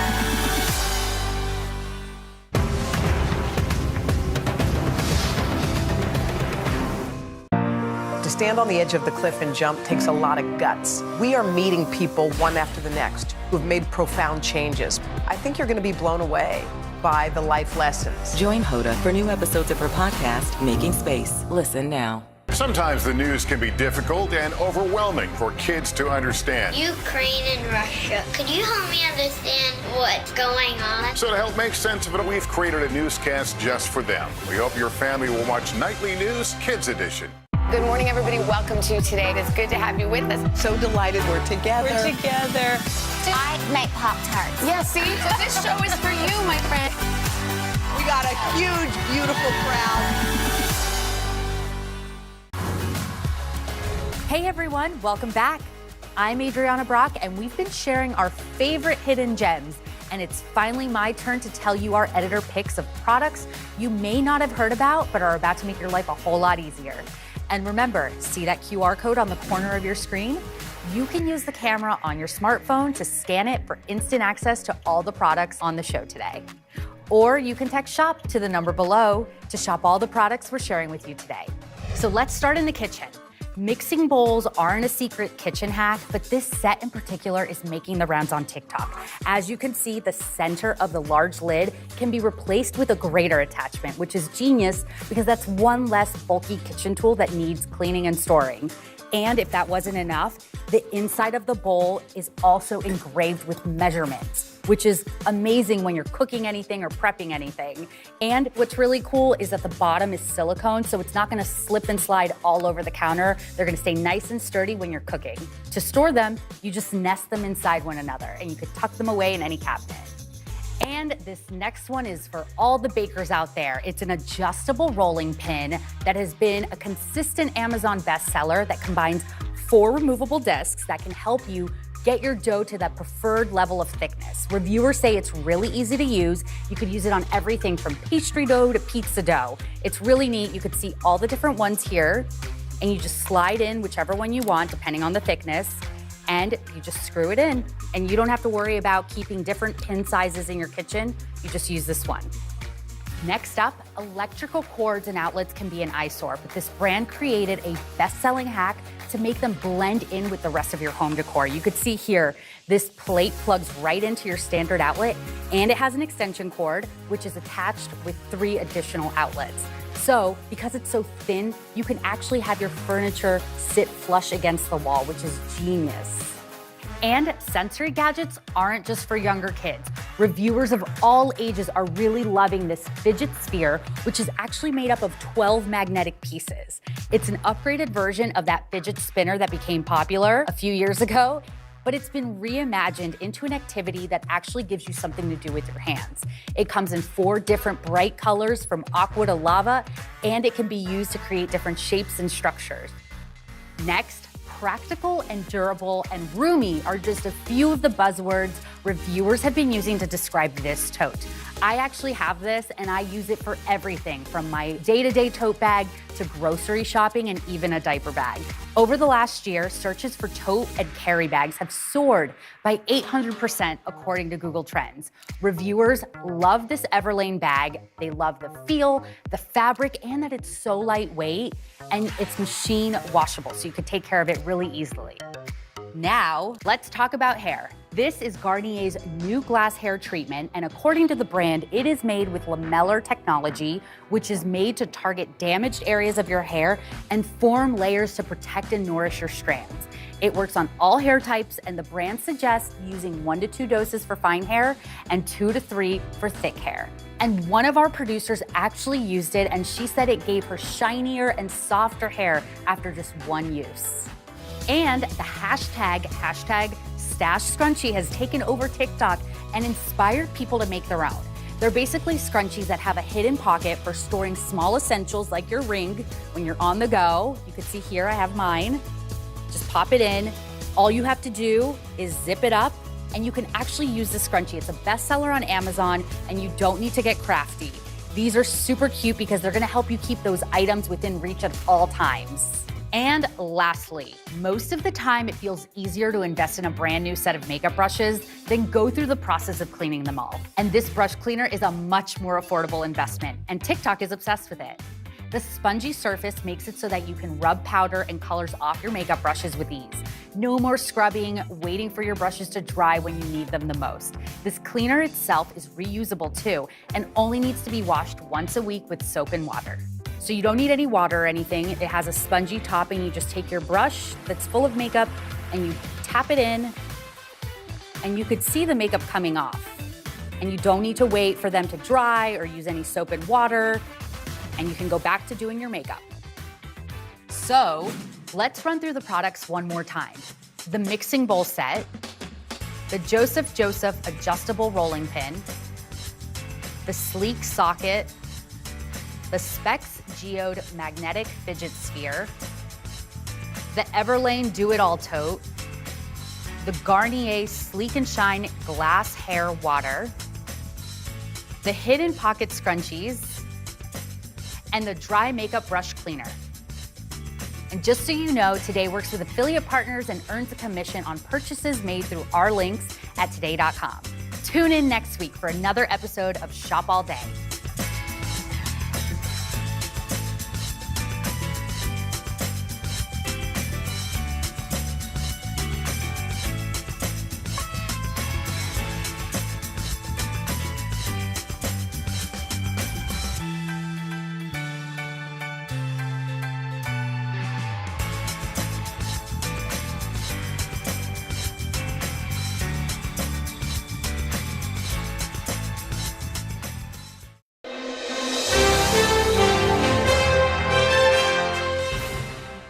Ariana, thank you for doing this. Oh my gosh, are you kidding? Thank you for having me. It's so great to meet you, and also to be at the center of sort of This Is Your Life with Hamilton across the street and summer. Uh-huh. What is it like to be back on this street where so many good things in your life have happened to get you to the place you are now?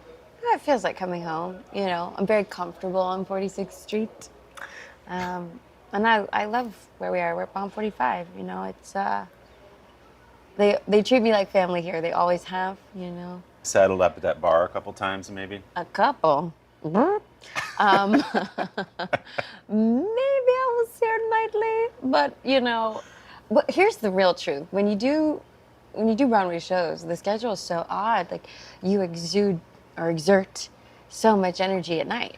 Yeah. So theater people become night owls. So you have to find a spot that you can actually wind down. It is so exciting to be talking to you in this moment. I was just saying, to have you where so many good things are happening for you right now, from winning the Golden Globe to hosting SNL to now having an Oscar nomination. Woo. What does it feel like to hear all those things read Like back that? to you? Yeah. Is that a good or? Oh, it's wonderful. It's phenomenal. Like there actually aren't enough adjectives, to be frank. It's an ongoing feeling, you know.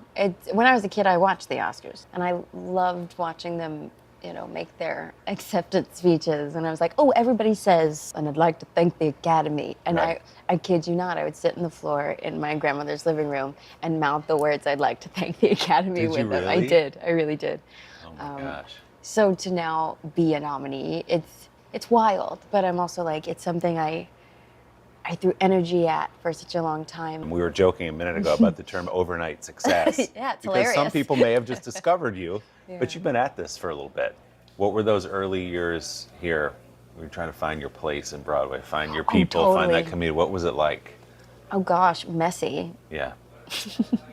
It was messy. But I mean messy in the way of like, I was just trying all the things. Like I'd take all the classes, I'd go to all the auditions, even the ones I was painfully wrong for. Some highly embarrassing moments. You know, I moved to the city when I was, 19 years old? You know, and I got my first job, first bigger job 3 months after I'd been here, like pounding the pavement. So, and when I say pounding the pavement, like I lived in Sunnyside, Queens on my friend's couch, and I'd get up at 5 a.m. and get myself ready and get myself to the non-equity lines and the equity lines, and I'd sign up for everything and just try to get seen, you know, and I could afford like 50-cent coffee and maybe a muffin. I really did it. I'm actually very proud of this. I've been in 6 Broadway shows in a very short amount of time, and I'm very aware that that's an anomaly in and of itself, because most people just want one, and some people just get one. And it's not that I have a carefully calculated career, but I believe in versatility. So once people do get to know my work, you will realize I don't do the same thing twice. Even if I'm doing musicals, none of them are the same. And now that I get to make on-screen work, I plan to keep that as a general rule. I don't want to do the same type of work, because that means you're not growing and changing. And I thrive on challenge and growth and change. And I think it's a cool time for change right about now. Yeah. You know, the industry's changing, listening in a different way, and you know, people are talking about firsts right now. I'm sure we'll get to this in the conversation, but might as well just like throw it on the table. You know, I've been told I'm the first Afro-Latina, the first openly queer woman of color to be nominated for an Oscar. I was like, that's cool. It is cool if those are indeed correct titles. It's cool to be first, because in my mind, that's indicative that there will be more. You know, and that's great change. It's a great mile marker for change, in my opinion. We were joking about your long climb up, but I think your mom said you came out of the womb dancing. Like this was always, we were always going to end up here in one form or another, as Probably. with you as a performer of some kind. Yeah. And I love the story. I think you were in a chorus line in high school. Yeah. And you came here to see a chorus line, and you looked around and you said, oh, these are my people, right? Like, this is where I need to be. Now I got to figure out how to get back here. Yep. What was it about being around Broadway? What was that experience like for you to say, okay, this is it? When I came to see a chorus line, there was just an energy that I understood, and that I felt like understood me.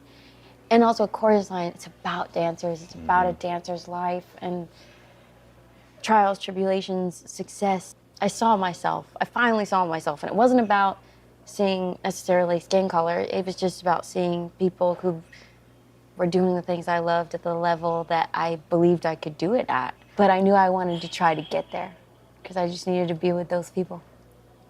And they are my people. They're still my people. Now I'm just trying to bring more of my people to the silver screen in a new way. That doesn't mean I'll always make musicals, but I do think that there's a lot of untapped talent in this community, particularly in the dance community. Dancers make great actors.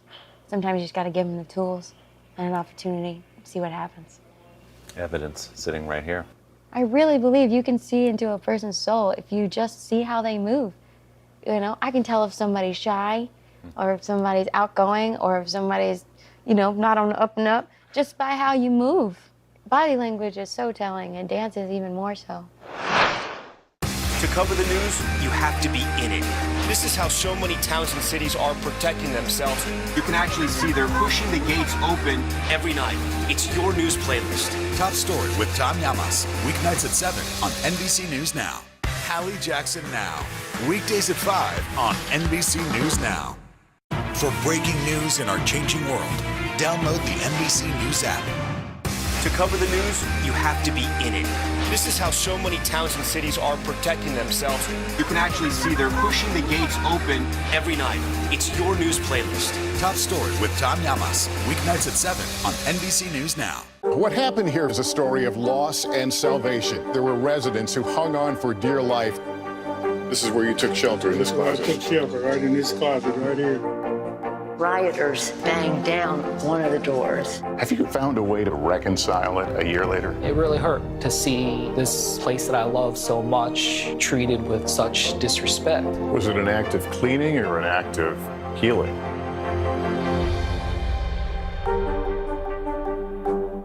To cover the news, you have to be in it. This is how so many towns and cities are protecting themselves. You can actually see they're pushing the gates open every night. It's your news playlist. Top Story with Tom Llamas, weeknights at 7 on NBC News Now. Hallie Jackson Now, weekdays at 5 on NBC News Now. Was the idea of taking on this beloved piece of art and song and dance and acting and West Side Story and everything that means to so many people, did that feel daunting, or were you just excited to get a new look at it and a modern take on it? At the time, it didn't feel daunting. Don't get me wrong, I had my fair share of run-ins with big fans of the film who were like, cool, so don't bleep it up. And I was like, that's awesome, thank you so much for your support.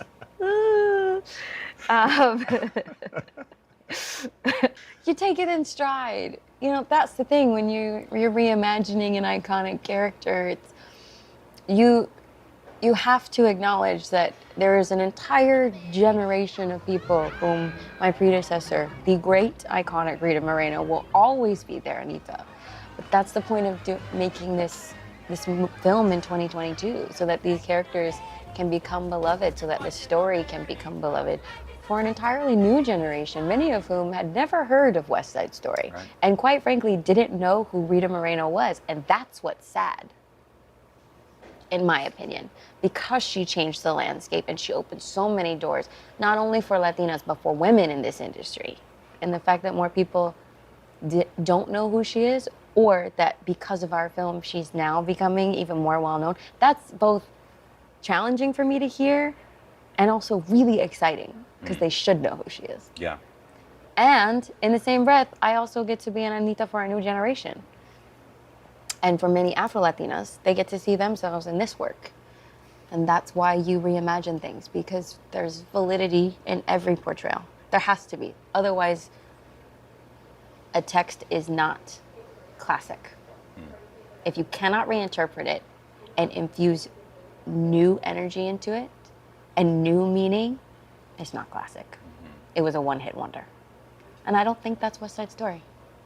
And I know you met with Rita, and she sort of gave her blessing. She did. Have you been able to start a little friendship with her and hear about her experience in Hollywood? And how things are different now and how she hit that wall even after the success of West Side Story? I'm kind of in awe of how open she is. If I had been through some of the things that she'd been through, I don't know that I'd be as open. I would be, what's the word, jaded. She's not. And I know I have benefited from time with her, you know. And I've said we didn't actually speak about the character often, but she did share stories about her personal experience and her lived experience as a Puerto Rican in the United States. And those were the stories that were actually most helpful to me when I was creating Anita. That's fascinating. Isn't it? It wasn't about, here's how I deliver this line. We're different than Anita's. There was never a world in which I was going to come in and duplicate what she had already done, because what was the point? It was great. It is iconic. She won an Oscar for it. We've already awarded that portrayal, so I don't need to go in and recreate it. It also became very personal for me because of how I grew up. My mother raised me as a single parent. You know, my father is Puerto Rican, so he wasn't really around. I didn't have direct access to my Hispanic heritage. So only in my adulthood have I been able to seek out community experiences in order to get to know this part of who I am.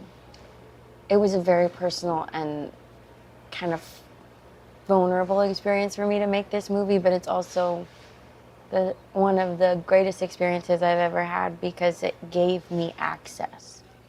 It showed me how beautiful and wonderful and accepting this community can be.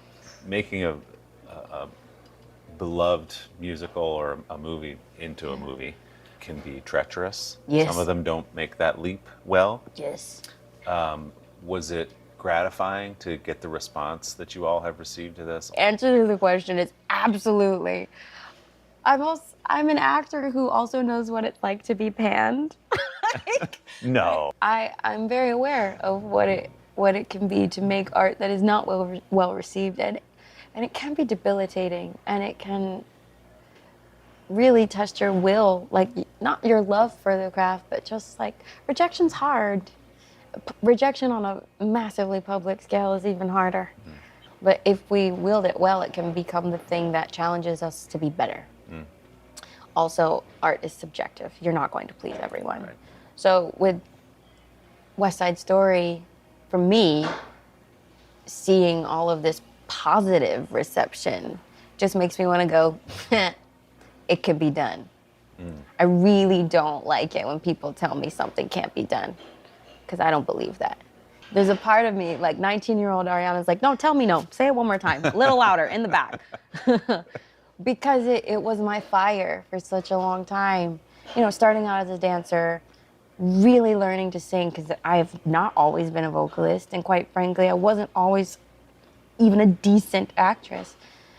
The amount of work that goes into becoming, quote unquote, a triple threat, the amount of work it takes to conjure a performance like Anita, because it is so multifaceted, to recreate an iconic work like West Side Story, and then to have it received well, it's just, I kind of relish in it, I'm not gonna lie, because we've shown people it can be done, and it can be done well. Making Space, the inspirational podcast from Hoda Kotb. Listen now. To cover the news, you have to be in it. This is how so many towns and cities are protecting themselves. You can actually see they're pushing the gates open every night. It's your news playlist. Top Story with Tom Yamas. Weeknights at 7 on NBC News Now. What happened here is a story of loss and salvation. There were residents who hung on for dear life. This is where you took shelter, in this closet. I took shelter right in this closet right here. Rioters banged down one of the doors. Have you found a way to reconcile it a year later? It really hurt to see this place that I love so much treated with such disrespect. Was it an act of cleaning or an act of healing?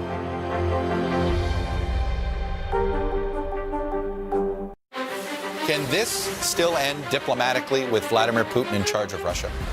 There's a Supreme Court nominee. What would it take for you to vote to confirm her? So I guess the question is, can this end with sanctions alone? If it's Sunday, it's Meet the Press.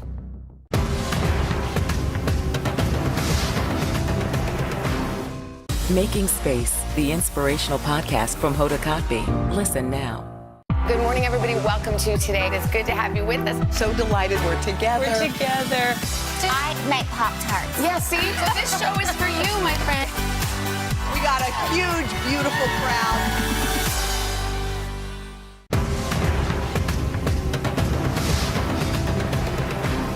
Sometimes the news can be difficult and overwhelming for kids to understand. Ukraine and Russia. Could you help me understand what's going on? So to help make sense of it, we've created a newscast just for them. We hope your family will watch Nightly News Kids Edition.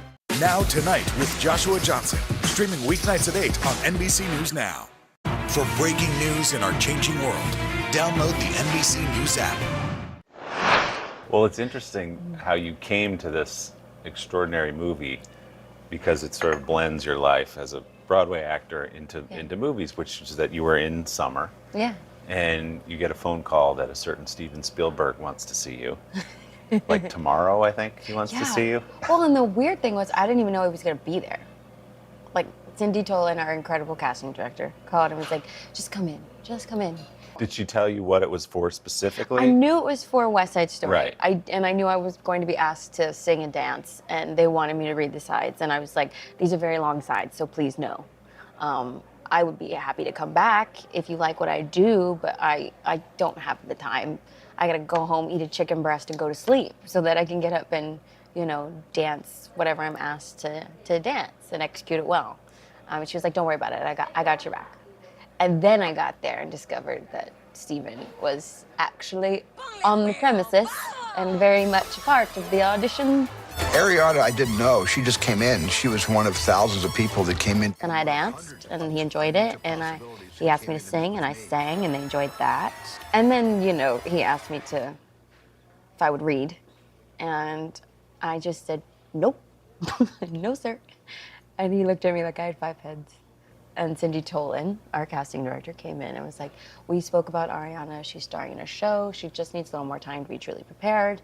And he said, so you're not going to read? And I said, no, again. And he's like, but you will come back. And I said, I'd be honored. But that took some courage. I did it because I actually understood that as a woman of color, when you walk into a room like that, you better be prepared. And if you're not, that's a missed opportunity. It's a blown opportunity. And because we get so few opportunities, you can't afford to not present well or represent yourself well. It's just not something you can do. And I already felt like it was a long shot anyways, because when I walk in the room, people are like, she's African American, she's black. And I was like, I'm black. I'm also Afro-Latina.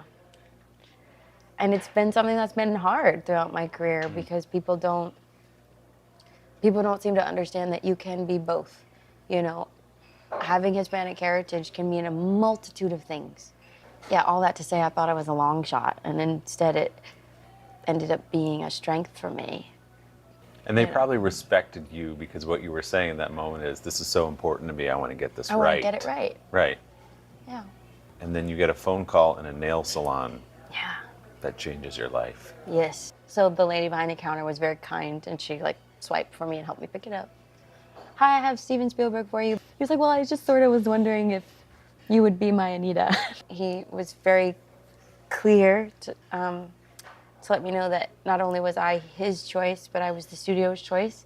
And they were very eager to get behind me and make me feel supported, which they did and still do to this day. And what did your mom say when she got that news, given all you two of you have been through together and building your career and moving to dance and perform and all that? Yeah. What was that like for her? What I recall was she was like, oh, Lord. Well, that's very big. My mother is not a stage mom.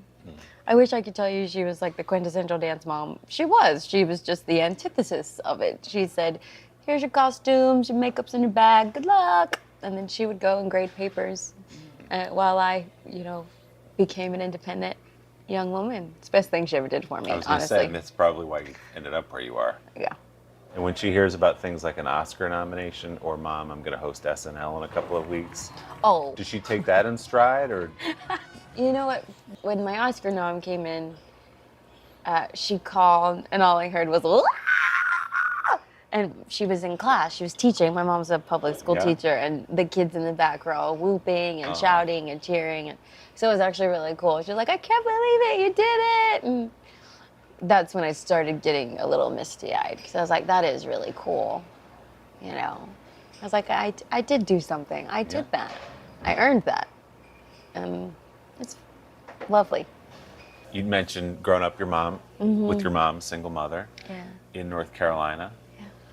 What was that like as you showed talent at a pretty young age? What was your childhood like? I'm very lucky. I had a childhood that was filled with angels that showed up to support me and my mom. And, you know, being a first-time teacher in a small, rural North Carolina town, she didn't make a lot of money. So we figured out ways, you know, that I could dance. And the dance owner, the owner of my dance studio, Dory Light Inventor, she scholarshiped me for part of it because she recognized my talent, realized how hard my mom was working, and helped me continue to study, you know.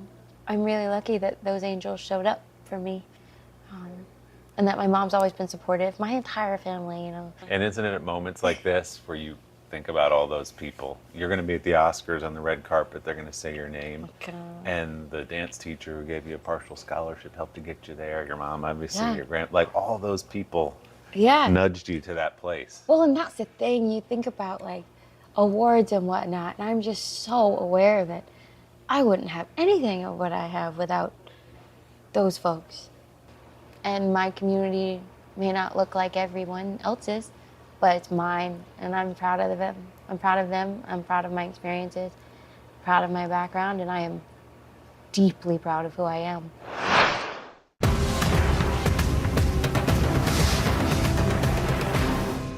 For breaking news in our changing world, download the NBC News app. Hallie Jackson Now, weekdays at 5 on NBC News Now. These days, the news never stops. The morning's headlines change by afternoon, and by the end of the day, it's all totally different. So let's get into it. What's happening right now, what it all means for you for an hour every day. I get it. I know that it can be hard to keep up. So let's get started together and go from there. Hey, I'm Hallie Jackson, and we have a ton going on tonight. Here's the deal. Hallie Jackson Now, weekdays at 5 on NBC News Now. To stand on the edge of the cliff and jump takes a lot of guts. If I never got to sing another song, I would still feel the joy that I feel right now. We are meeting people one after the next who have made profound changes. It's the little moments that are the transforming moments. Oh my gosh, I never thought of that. Oh my gosh, I could apply that. I want to stop for a second. In season 2, I think you're going to be blown away by the life lessons. Join Hoda for new episodes of her podcast, Making Space. Listen now.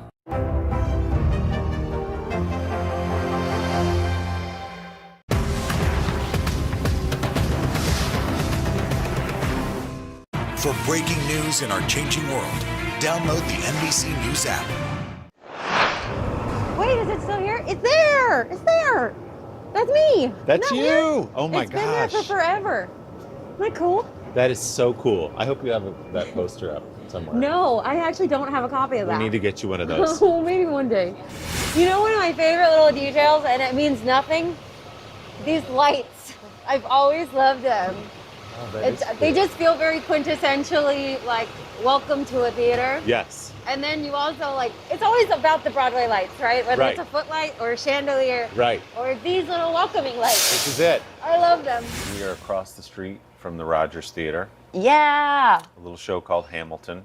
But your original cast. I am. Did you know at the outset, back at the public, that you were on to something special before the rest of the world caught on to it? I don't think there's a single person who was part of that original company who didn't understand from even the reading or the workshop that this was special. It's impossible to calculate the full impact of this piece. No, it really was like a hurricane, you know. being in the ensemble, it gave me sort of a purview. I watched my friends and my colleagues become rock stars. I learned a lot from their experience. But with great joy and great success comes great challenge as well. So it's a balancing act. It was a balancing act for them. It also taught me that it is imperative that you know your worth and you do not accept discounts. And that's probably the greatest lesson I learned from my time in Hamilton. Was that from watching what everyone was going through personally in and that what time? we collectively went through, when you do have a group of creators that are truly firing on all cylinders, they're at the top of their game. The game actually becomes, how do we make it better? How do we continue to compete with ourselves so that we're upping the ante, serving the piece? We're not gratuitously telling this story. We are making a work of art. It's challenging. It's hard. But I can tell you something else. From great discourse comes great art. And Hamilton is that. What was it like in those days? On 46th Street, they had to shut down the street, and there were people waiting to see you guys come in and come out at the stage door. And that was crazy. Every single day. And it just got bigger and bigger and bigger as it went. What was that like as an actor to have that kind of fan base and that kind of response to it? It was cool because it brought such pride and joy and validity to what we do. Hamilton changed the game a bit because it reminded folks just how powerful theater is and how mainstream it can be, commercial. The political implications for Hamilton were absolutely astounding. I've never seen so many public servants, politicians, some of whom I personally agreed with and some of whom I didn't, showed up to our show. But they received its message. That's what's cool. You've gone on to such great things, obviously, since Hamilton, including the prom.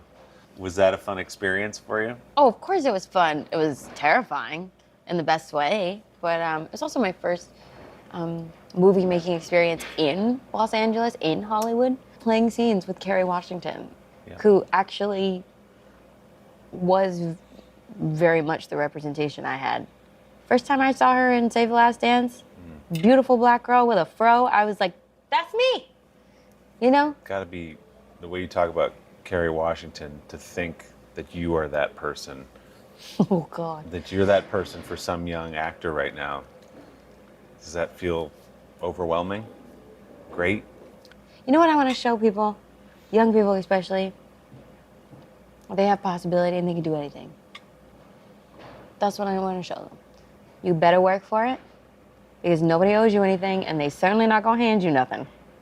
But if you work really hard and you challenge yourself and you're actually nice to people, what a novel idea, that you actually can achieve your dreams.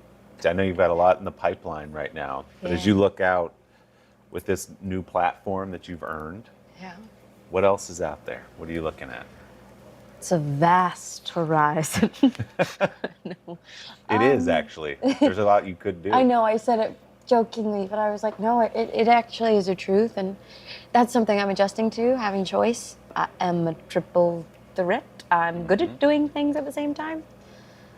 I don't know, maybe I'll create something. How about that? Okay. And very vague. I don't like established structures, and I like building my own structure. So I'm interested in all things that allow me to build something for myself. And I'll tell you something right now, I'm not going to make any decisions right now because the moment I'm in is too wonderful to miss a moment of it. So I'm just gonna be present. But when I have something to share, I'll share it. You have great perspective on all this. Well, I think we can all agree that one of the greatest words I've ever used is no. And it continues to be a really great word. I think more people should use it. Well, I hope you get the chance to say the words that you rehearsed on your grandmother's floor. That's very scary. That's a very scary thought, Willie. Oh, no. Putting it in the universe. Let's just get it out there. I said it, you didn't. Okay. Thank you very much. Thank you. This is great.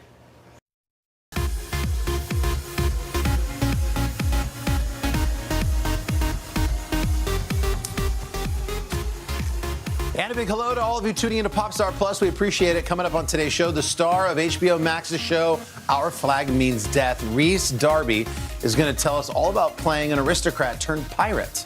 Then Naomi Watts opens up about her latest movie called Infinite Storm, and later, a little bit of a look back at one of Sarah Jessica Parker's most adored films, the classic Hocus Pocus. But first, here are today's Popstart headlines. First up, The Offer. The new trailer is out for the upcoming series about the making of The Godfather, the latest preview, teasing how filmmakers went head-to-head with real-life mobsters behind the scenes to pull off creating the greatest mafia movie of all time. The Godfather is bringing us too many problems. You want me to take care of it? Gangster movies are dead. This is not just some gangster film. We need someone who understands Italians. For instance, Ford Coppola. He's got a great vision. We have to put this in the picture. A scene about gangsters arguing over sauce? No. A scene about family arguing over sauce. Yeah, what a cast. Miles Teller leading it alongside Juno Temple, Colin Hanks, Dan Fogel as Francis Ford Coppola. The Offer is going to start streaming on April 28th on Paramount Plus. That looks so good. Next up, Harry Styles. It's a golden day for fans of the former 1D singer. On Wednesday, Styles announcing that his next album, called Harry's House, is going to be dropping on May 20th. The Grammy winner delighting fans with a quick teaser video for the new project. He's not giving a whole lot away. Harry's House is set to be Styles' longest album to date, so that's good. There's 13 songs on the track list we have so far. Of course, we remember our last big concert here on the Plaza was Harry Styles, and it was awesome before the pandemic. We brought down the house with Watermelon Sugar and others, so can we bring him I back? hope to have Harry back. We have to make a plea in this moment. We would love Harry Styles to come back. I'm telling you, I'm not going to butter. I met a lot of rock stars. That is one of the nicest young men, right? Especially that generation where entitlement seems to run rampant. That kid is a solid young man. And not only that, and his music is so interesting. Oh my God. I mean, he's doing some really kind of revolutionary you stuff. hear the Beatles and his influence. Come back for more of that love, Larry. For more of all here. Next up is Jeopardy. Two contestants are facing the wrath of the internet this morning after this incorrect final Jeopardy response. In 2021, at age 95, this singer achieved a Guinness World Record for the oldest person to release an album of new material. Diana Ross. We know that's incorrect. Who is Diana Ross? Now, to be fair, you're only well, of course, we know Diana Ross is not 95 years old. The correct response was, who is Tony Bennett? Contestants Finn and Karen brutally aging up Miss Ross by nearly 2 decades. Of course, folks online, as you can see, they're quick to turn on him, showing their endless love. Al, see what I did there? For the music icon. Both the contestants, of course, hopped quickly onto Twitter to try and clear up any concern. Karen apologizing to Ross, writing, I didn't really think you were the answer, but I was running out of time. And I had to put something. Dan agreeing with that. And tweet, me too. I knew she was not nearly that old, but better to write something than nothing. Just glad we're in this together. Just another reminder that bad game show responses live forever on the internet, so be careful. Next up, Coda, the hit film about the musically talented teenager in an all-deaf family is headed to the stage. Los Angeles' Deaf West Theater is going to be set here to produce an onstage adaptation of the Apple TV Plus Coda. 3 of the film's lead stars, Marley Matlin, Troy Kotsu, and Daniel Durant, have all previously worked with that theater company out in LA. No word yet on when production for the show is going to kick off. Many, of course, are calling Coda one of the big movies to perhaps win Best Picture, or at least a favorite for this weekend's Academy Awards. I know who's going to be cheering them on harder than anybody. This young lady, Coda. Come on. Cheering for Coda. Yeah, that's how it goes. And it seems like we're not the only ones. We found this on the internet. Somebody they remade the movie poster instead of Coda. It said Coda, and they put you right in there. There we go. I'd watch that film. Yeah. By the way, good luck to them. Good luck. Let's go. Absolutely. Yep. Oh, and finally, one more. One more. Our buddy Anthony Anderson, the actor, recently moved to New York, which I'm psyched about. New golfing partner. He's going to be filming Law and Order, and it looks like he's getting the welcome wagon, literally. Check out how a couple of kind strangers helped Anthony get home from a big shopping trip. Look, I have no idea who these people are, but I'm driving the vehicle right now because I just went to Best Buy to buy some TVs for my new place in New York, and he offered to drive me home, but didn't tell me he had a friend in the car. Hey, He's slinging that gas, too. I'm Alex. That's Alex, and that's Charm right there. And I'm driving their car. But not only am I driving their car. I don't know what's going on there. I really don't. I don't know. And he had a cigar. I think they are. Why does he have a gas can? Is he going to give me a ride home? But it doesn't matter. Questions. Welcome to New York. He's going to fit in well here in New York City. Oh, I can't wait. And a couple more for you. We're going to start with Joe Jonas. During last night's episode of The Tonight Show, Joe gave an all-star theatrical performance of a Smash Mouth hit from 1999. Didn't make sense not to live for fun. Your brain gets smart, but your head, it gets stoned. So much to do, so much to see. So what's wrong with taking the back streets? You never know if you don't go. You never shine if you don't glow. Hey now, you're an all-star. Get your game on, go play. Hey now. Wow, there's so much going on there. That is like Smash Mouth meets Les Mis. It's so wrong that it's almost right. That's a fun thing to watch. Finally, Gwen Stefani in a hilarious new video posted on Instagram. Gwen trading in the glitz and glam to dress up like her favorite country boy. You when I die.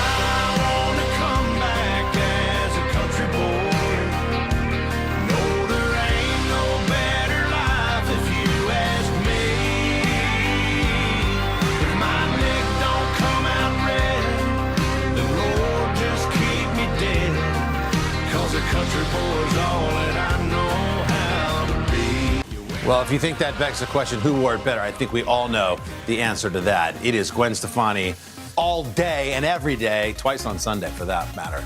All right, those are your headlines. We've got a lot more ahead. Coming up next, an inside look at a new show, If You Need a Laugh. It's called Our Flag Means Death. It's coming up. To cover the news, you have to be in it. This is how so many towns and cities are protecting themselves. You can actually see they're pushing the gates open every night. It's your news playlist. Top Story with Tom Llamas. Weeknights at 7 on NBC News Now. These days, the news never stops. The morning's headlines change by afternoon, and by the end of the day, it's all totally different. So let's get into it. What's happening right now, what it all means for you for an hour every day. I get it. I know that it can be hard to keep up. So let's get started together and go from there. Hey, I'm Hallie Jackson, and we have a ton going on tonight. Here's the deal. Hallie Jackson Now. Weekdays at 5 on NBC News Now. Today is now a podcast, available every morning. Listen wherever you get your podcasts. We're here to start conversations about the big things happening in our world. Because it's not my job to tell you what to think. My job is to think about what you tell me. Now Tonight with Joshua Johnson. Streaming weeknights at 8 on NBC News Now. To stand on the edge of the cliff and jump takes a lot of guts. We are meeting people one after the next who've made profound changes. I think you're going to be blown away by the life lessons. Join Hoda for new episodes of her podcast, Making Space. Listen now. Now Tonight with Joshua Johnson. Streaming weeknights at 8 on NBC News Now. For breaking news in our changing world, download the NBC News app. Welcome back to Popstar Plus. Actor Rhys Darby stars in Our Flag Means Death, a new HBO Max comedy, as a naive aristocrat turned pirate. When he meets the elusive Blackbeard, all sorts of crazy shenanigans ensue, and Rhys told us all about it. Our Flag Means Death is loosely based on a true story about an aristocratic man, a very wealthy landowner in 1717 who lived in Barbados, who decided to have a midlife crisis and leave everything he had and go and become a pirate. You upended your entire comfortable life to become a pirate. Very odd indeed, but not only did he head to the high seas, he then encountered the greatest pirate of them all, Blackbeard, and they got along. Well, it's the opposites attract thing, I think, as well, obviously, but they wanted to both be each other. Blackbeard really kept his devilish ways in mind and was going to, steal his identity. So it was when they started to really bond that he realized, maybe I don't want to do that, and they started to get inside each other's heads and reveal that they had similarities with their upbringing and their fathers and what drove them to be who they are. And so that was those connections that made them closer. So Steed, he's a gentleman, he's a man of wealth, and he's a kind soul, but very lost. He kills with kindness. Oh, right, so you're the gentleman pirate then? Well sussed! He had a bad father experience, that's for sure. And I think he didn't want to be in the state he was in with his marriage, which was organized. You know, part of the aristocracy is that they do what they're told. And so he wasn't happy.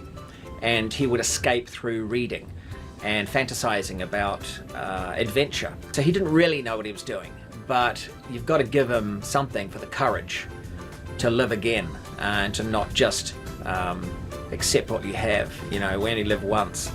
But Steed, he lived twice. Steed sewn up really is just over the top and things that aren't necessary, including most of the things he's wearing, but they feel good. They make him feel good. So he wanted to make the pirate ship the same in the same way. So he built a library on the ship, obviously, because he is an avid reader. He thought everyone could read, but really it's only him and maybe one or two others. It's absolutely ridiculous. I mean, who brings an entire library to sea? And he has a fireplace. Ridiculous idea with, you know, on board a ship that could easily catch fire because there's candles everywhere. He's got an auxiliary wardrobe for all his extra outfits that he definitely doesn't need. And I think it's those little flourishes on the ship that sort of keeps him happy because, you know, he's so out of his comfort zone in the world he's living in. I think my favorite part is definitely dressing up and improvising comedy. Those are my two favorite things. And just working with a great cast, an ensemble group of people from different parts of the world. We all had the same vision, and that was to make something beautiful, funny, and uplifting. It's a power move. Make people feel underdressed and suddenly you're the one in charge. I would love to improvise as much as possible, but unfortunately the scripts were really good and so we had to stick to them. But we did get time to improv off the scripts now and again. I just like doing it. And also when you're with Taika, he's very improv happy. So when we work together, we do a lot of scenes together. We pretty much say whatever we want half the time. I think my favorite scene so far to shoot with Taika was during episode 7, I think, when we are on the treasure hunt, and that's when we get quite close, and we're sitting around the fire, and you'll see that scene where we're talking about opening a restaurant, I think. I'd come to your restaurant. You might not get him. It's going to be very popular. And that was all made up on the spot, and I can't believe we didn't crack up during it. Taika and I, you know, we can do comedy till the cows come home, it's easy. But getting deep and personal and dramatic is something that we don't often do. So the scenes, like for example in episode 6, where, you know, it really hits home hard with Blackbeard when he realizes, you know, the Kraken and what he did to his dad, how he ended up killing his dad. I'm not a good person, Steve.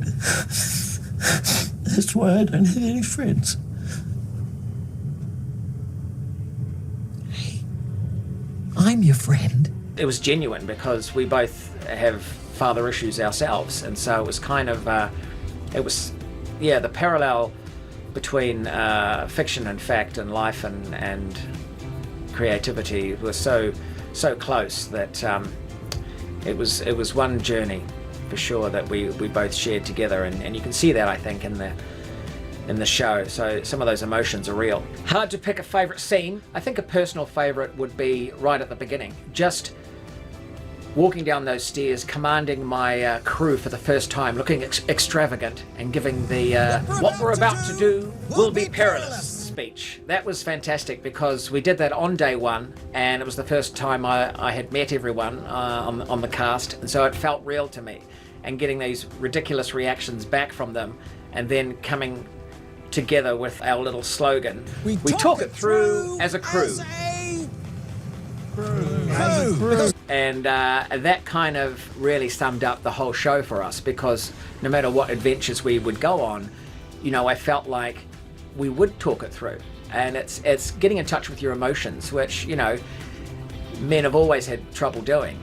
300 years ago, I mean, I'm sure they really had trouble doing it then. And so to modernize it and to really get to grips with that idea, I think is really mentally healthy. I think viewers will definitely see that if you get outside your comfort zone and take a risk and use courage and use a little bit of confidence, just get it from wherever you can, even if it's just your outfits, you can change your life and you can go places you never thought you'd go and make your dreams come true just by being around people, being positive and never giving up. And I think there's something there for all of us to take. And again, don't forget, you can stream Our Flag Means Death on HBO Max. And the final 2 episodes are out today. Take note of that. Coming up next, Naomi Watts is giving us a sneak peek at her latest thriller. Can this still end diplomatically with Vladimir Putin in charge of Russia? There's a Supreme Court nominee. What would it take for you to vote to confirm her? So I guess the question is, can this end with sanctions alone? If it's Sunday, it's Meet the Press. We'll meet Ukrainians who are defending their country one block at a time. When you were still in Kiev, could you hear the bombing? My name is Lester. Who's this? What happened here is a story of loss and salvation. There were residents who hung on for dear life. This is where you took shelter, in this closet. I took shelter right in this closet right here. Rioters banged down one of the doors. Have you found a way to reconcile it a year later? It really hurt to see this place that I love so much treated with such disrespect. Was it an act of cleaning or an act of healing?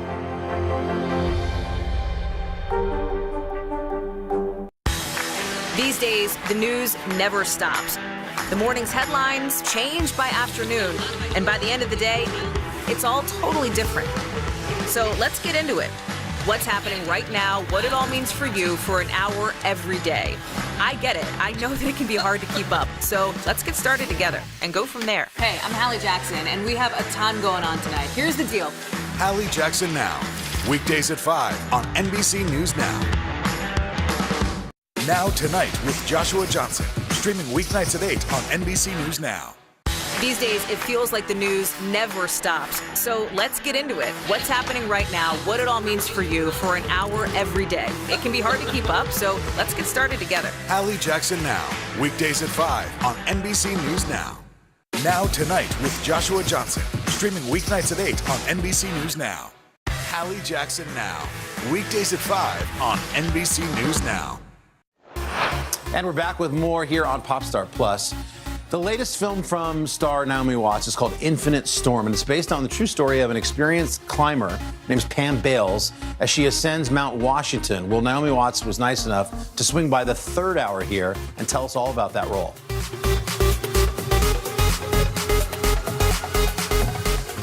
This morning, we are catching up with a Hollywood superstar. Naomi Watts was nominated for Academy Awards for her roles in the films 21 Grams and The Impossible. In her latest film, Infinite Storm, she heads to the mountains, portraying experienced climber Pam Bales. Now, when a blizzard hits, Pam encounters a stranded man, and she's going to stop at nothing to get them both to safety. Pammy Jawasset, search and rescue.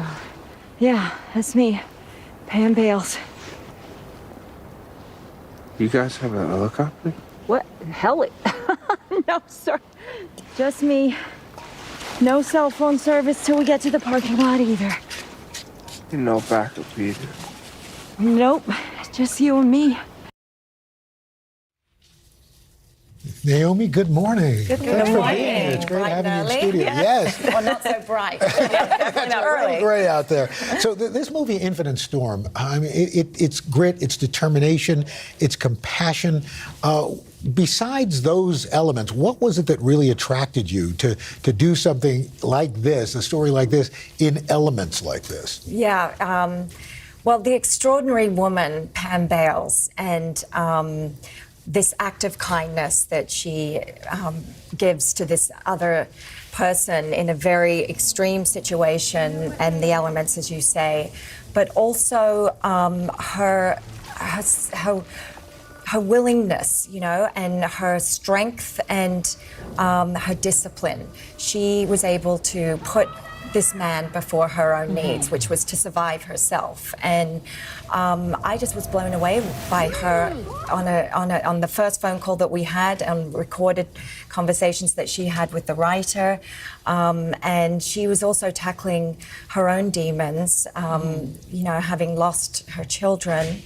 And so this was a big story in many ways, and the power of nature, how it heals. It's such a good reminder.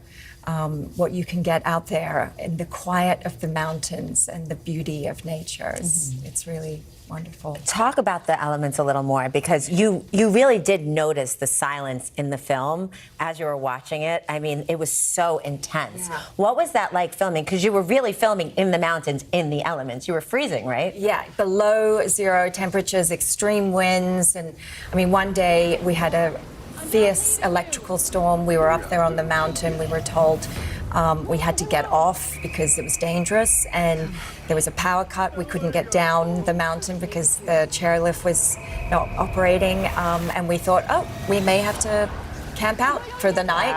Wow. And that was rather scary.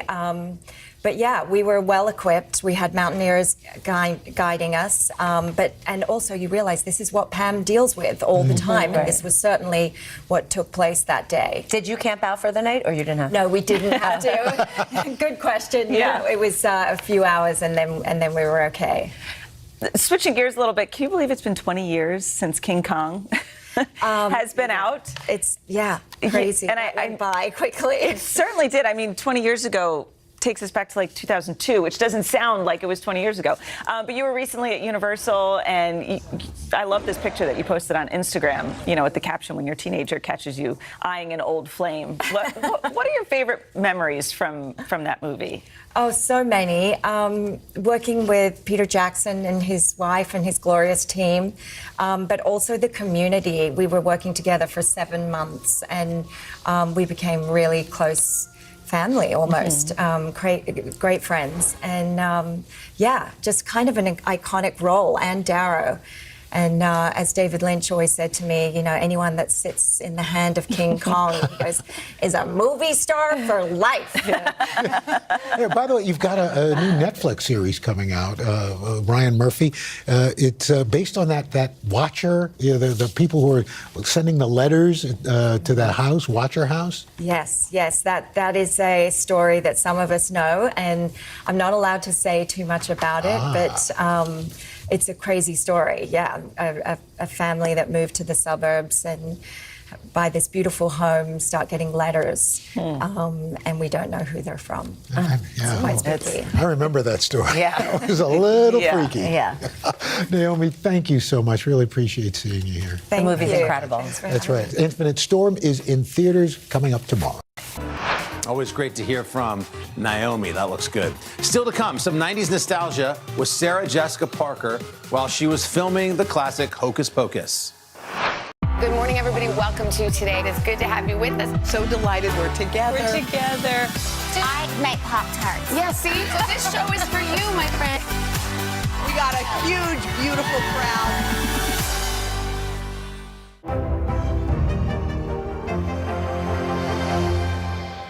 Sometimes the news can be difficult and overwhelming for kids to understand. Ukraine and Russia. Could you help me understand what's going on? So to help make sense of it, we've created a newscast just for them. We hope your family will watch Nightly News Kids Edition. To cover the news, you have to be in it. This is how so many towns and cities are protecting themselves. You can actually see they're pushing the gates open every night. It's your news playlist. Top Story with Tom Llamas. Weeknights at 7 on NBC News Now. Today is now a podcast, available every morning. Listen wherever you get your podcasts. Now Tonight with Joshua Johnson, streaming weeknights at 8 on NBC News Now. Good morning, everybody. Welcome to Today. Future's looking bright. Time to give yourself an entire body reset. Let's go. The new approach to saving our planet. Simple life swaps, great for the environment. This is quite the spring break crowd.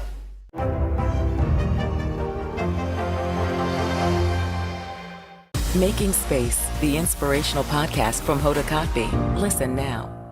For breaking news in our changing world, Download the NBC News app. And welcome back. The beloved classic movie Hocus Pocus came out back in 1993. And at that time, Sarah Jessica Parker stopped by today. So we thought, in honor of Sarah's 57th birthday today, we thought it'd be fun to take a look back, a little blast from the past, if you will. Sarah Jessica Parker, good morning. Welcome back to Today. Nice to Thank see you. Very nice to be Now, here. your friends call you Sarah, but your family call you Sarah Jessica? Well, there's a peculiar sort of crossing. Those who've known me the longest tend to call me Sarah.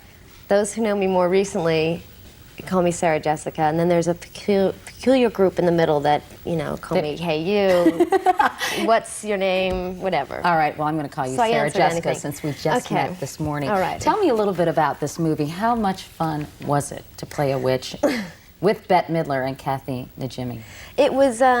It was great fun. I mean, there were obviously, the elements were there, so it was sort of up to us to, The thing that was most fun and most sort of creatively satisfying was that there was very little about our characters beyond descriptions of what they do in the context of the script. So we really got to, and me especially for the first time, I had a chance to really create a character, which meant like a voice and finding physical stuff and learning to fly. And we all had our own separate and individual ways of flying, and our takeoffs were very different and unique, and it was great. And what kind of witch did you want to create? What kind of witch is Sarah Sanderson? Well, my theory is that she is the most fundamentally evil of all of them, because she is so not bright, so not calculating, that it is her innate nature to be evil. And my older sisters, it's a learned thing. It's like, learning to like liver. They have like learned this evil, and I have just picked it up. It's as part of my environment. And so I wanted her to be truly evil in the most uncalculating way, and still somehow be seductive. So whether or not that came to fruition is, not for me to say, but that was sort of my intention. You worked hard on coming up with the right voice, didn't you? Yes, I did. Tell me some of the voices you played with and why you finally settled on what you settled on. The voice well, I think ultimately it was sort of trial by error, and I would sort of cautiously test things out. My first idea was to do, I don't know if you recall Dana Carvey doing George Michael on Weekend Update on the news on Saturday Night Live, but he used to do this terrific impression of George Michael.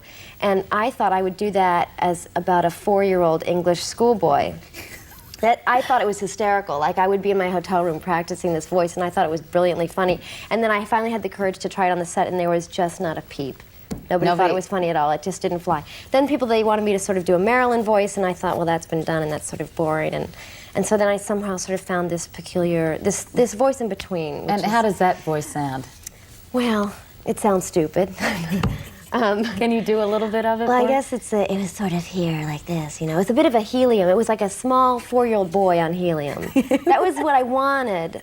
I tried to be consistent. What you sounded like. But she's practically, Mooch. I mean, she doesn't need to speak. It's like a moot point. She barely speaks in the whole movie. So, in fact, you were disappointed. You think a lot of your scenes were cut out. Yes? Yeah, I wasn't disappointed. I think that you work on something. We were about 6 months shooting this movie, so you expect to see your face like endlessly on the screen, and naturally that doesn't happen anyway. I mean, there's always editing, but they made a choice in editing, which philosophically and from a business point of view, I totally understand and in fact support. But it's at first shocking when you see a movie and you're not in it as much. But I'm really very pleased with the movie, and it's really nice because it's the first time I can really say I endorse and encourage parents to take their children to see this movie, that there's no it's morally and I think politically and just for a good time acceptable on every level. So I'm very pleased with it. How was working with Bette? I know you all knew each other, or you knew of her because you had the same I knew exactly voice who she was. teacher, Yeah. right? Well, I mean, obviously you knew who she was from her career, but you had the same voice coach, yes? Yeah, we did. And when I was doing Annie on Broadway, she was doing the Divine Miss M on Broadway, and we had the same singing teacher. I said that because I knew exactly who she was, and I think I could have been hired help in her eyes. I mean, who knew who I was at this time? And I used to get to my singing lessons early so that I could listen to her, and she used to do these Italian vocal warm-ups. She used to do all these incredibly sort of eclectic variations of music. And you'd be hiding? I'd be in the kitchen listening, and then she would leave, and I would mimic everything she had done. Well, who doesn't love that one? Hocus Pocus. And 29 years later, we can look forward to Hocus Pocus 2 because it's coming in the fall. Once again, quick happy birthday shout out to Sarah Jessica Parker. That's going to do it for us. Don't forget the Oscars are on Sunday. We have all day long our big Pop Start Plus preview special. That'll be there for you right here on Today All Day. Tune in to that, and we'll see you soon for another Pop Start Plus.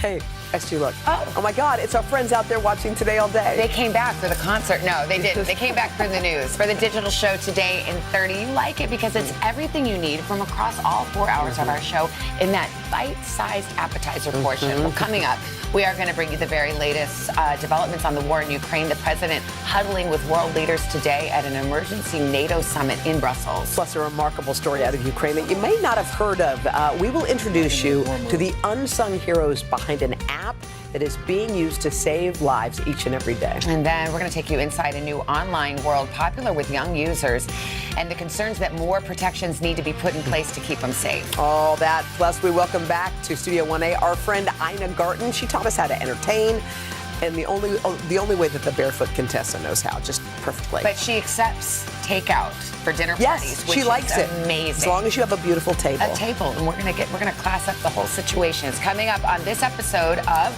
Today in 30. Kristen, good morning. Coda and Savannah, good morning to both of you. The stakes could not be higher for President Biden. And just now, President Zelensky adding more pressure, addressing the leaders here and saying that Russia has had a, quote, month of impunity for the destruction of a peaceful country. And also this morning, NBC News has learned the White House is preparing for the worst, establishing groups, so-called tiger teams, to come up with contingency plans in the horrific event that Russia were to use chemical weapons. President Biden and world leaders kicking off an emergency NATO summit in Brussels today, aiming to show a united front against Vladimir Putin and his war in Ukraine. NATO's Secretary General officially opening the extraordinary session this morning. We are united in condemning the Kremlin's unprovoked aggression and in our support for Ukraine's sovereignty and territorial integrity. With his country under siege, Ukraine's President Volodymyr Zelensky delivering a virtual address behind closed doors earlier this morning. Again pleading for more military support to combat the Russian onslaught. The Biden administration aiming to harness global outrage against Russia, officially accusing Russian forces of committing war crimes in Ukraine. Please be seated. Prosecuting war crimes typically involves a years-long legal process and investigation, and it's not clear if Putin will ever be held accountable. But U.S. officials say they will continue to gather evidence and turn it over to international investigators. It comes amid growing concerns Putin could use chemical weapons in Ukraine, something the president addressed as he left Washington Wednesday. I think it's a real threat. Thank you. As for today, U.S. officials say the president will unleash new sanctions targeting Putin and members of his inner circle. And on the minds of all the leaders here, fears Putin could set his sights beyond Ukraine to Eastern Europe.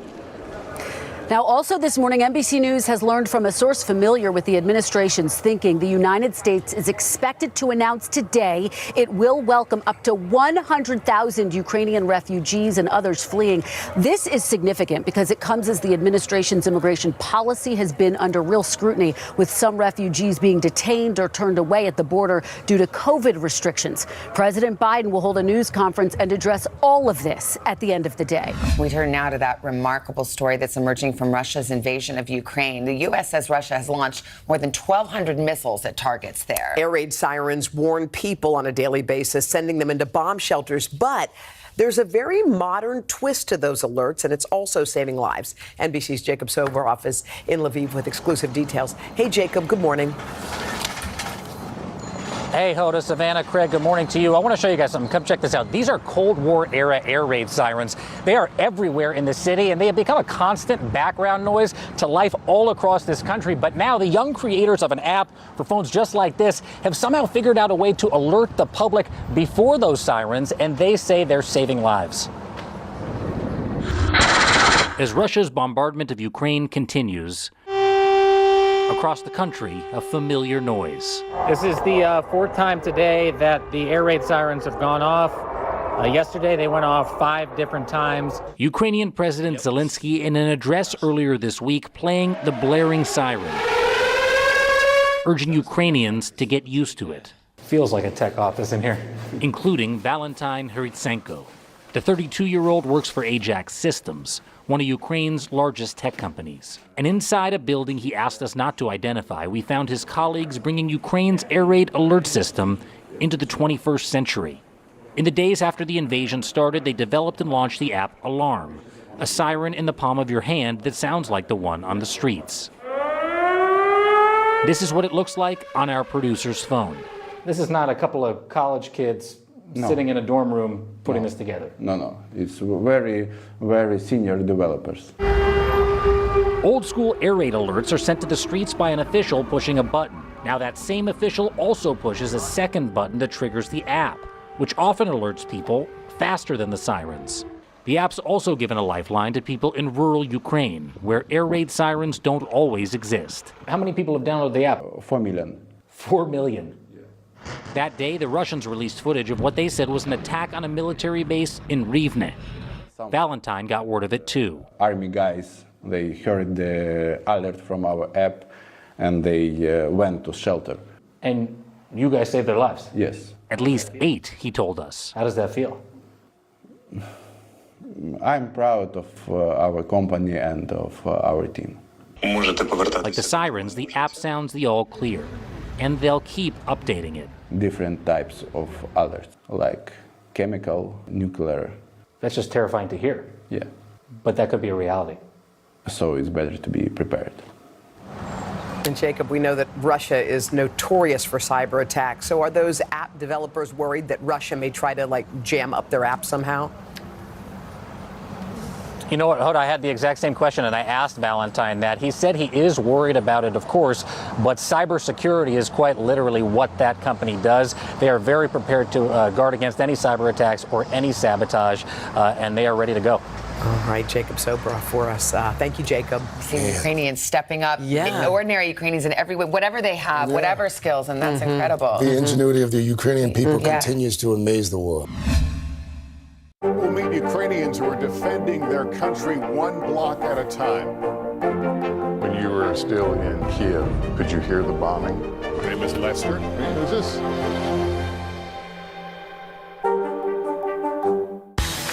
These days, the news never stops. The morning's headlines change by afternoon, and by the end of the day, it's all totally different. So let's get into it. What's happening right now, what it all means for you for an hour every day. I get it. I know that it can be hard to keep up. So let's get started together and go from there. Hey, I'm Hallie Jackson, and we have a ton going on tonight. Here's the deal. Hallie Jackson Now, weekdays at 5 on NBC News Now. These days, it feels like the news never stops. So let's get into it. What's happening right now, what it all means for you for an hour every day. It can be hard to keep up, so let's get started together. Hallie Jackson Now, weekdays at 5 on NBC News Now. This is a very different kind of program. We're here to start conversation about the big things happening in our world. Professor, I'm not asking you to predict the future, but what do we think that the new normal is going to be? Is part of this that everyone's rethinking their jobs during this pandemic and their relationship to their employers? What is your biggest tip for any parent who's concerned about this? It's not my job to tell you what to think. My job is to think about what you tell me. Now Tonight with Joshua Johnson, streaming weeknights at 8 on NBC News Now. We are back 8:36 with a story that's going to hit close to home for a lot of parents. Yeah, so a lot of folks are still trying to wrap their heads around the concept of the online metaverse while their children are already navigating the emerging technology on their own. Yeah, NBC senior national correspondent Kate Snow is here with some more on the growing concerns. Kate, I don't even know what the metaverse definition is. Let me tell you, okay, because I think a lot of parents feel like this. I felt like this. The metaverse is the term for the whole universe of virtual reality spaces where you enter and you interact as an avatar. Think of it this way. You know how we have a smartphone and it's filled with apps? Well, now we have a metaverse filled with apps where people interact virtually. Anyone 13 and over can create an account on a headset, but the watchdog group Common Sense Media is sounding an alarm this morning. They think it can really be dangerous for kids. The metaverse has the potential to be a groundbreaking experience in how we connect and interact, normalizing virtual reality. But in a new report released this morning, Common Sense Media says the technology is moving too fast for the safeguards currently in place. The bad news is our kids are more used to it than we are. And so they can be exposed to sexual and violent content in the metaverse without us knowing it. Their report, Kids and the Metaverse, outlines what they see as numerous hazards for children using this emerging technology, including sexually explicit content and abusive language and behavior, privacy and data collection on users like eye movement and facial recognition, and potential psychological risks like addiction, increased aggression, and dissociation from reality. When it comes to sexualized content, how are children encountering that in the metaverse? In the metaverse, kids and teens can be exposed to virtual strip clubs, to simulated acts of rape, and lots of images that you and I would never allow our children or teenagers to be exposed to. We wanted to see the concerns for ourselves, so I put on a headset. Hi! Created an avatar. I'm a reporter named Kate. And entered the metaverse with Jeff Haynes, a senior editor from Common Sense, as our virtual guide. Hi, Jeff. Yep. Hey. I used two popular apps, starting with Horizon Worlds, designed for people 18 and over by Meta, the recently renamed company we know better as Facebook. If you do stuff like this, confetti. Almost immediately, I met someone who called himself Max. Can I ask you a question? Yeah. How old are you? I'm actually 13. Max didn't tell me how he got into the app, but sometimes kids use a headset an adult has set up. While talking to Max, one of Meta's virtual moderators approached. That's one of the ways Meta tries to make sure things stay safe. Yeah. And if someone's being rude, like saying the N-word, calling people gay, and that, what they'll happens? eject them. Max, have you ever heard anything like that? Yes. You have? Well, Sadly, I have. After that, we switched to an app called VR Chat, which was created by a third-party tech company, not by Meta. That blue robot is me. There, we entered a virtual strip club, created and uploaded by another user. I'm a reporter, yes. Trying to understand the metaverse. You should not have come in here. God have mercy, bless your soul. We saw pole dancing avatars and simulated sex acts that we can't show on TV. One avatar propositioned us for virtual oral sex. Is everybody in here adults? It's 16 and up. There's a lot of children in here. When we first came in, there were dancers up there. Are those participants like us? Yeah. So anyone can go up and do a pole dance, is that right? Oh, yeah. The sensation of being mobbed by other users was overwhelming. Can I just say something? That was scary as a parent. I just saw things that I can't put on television.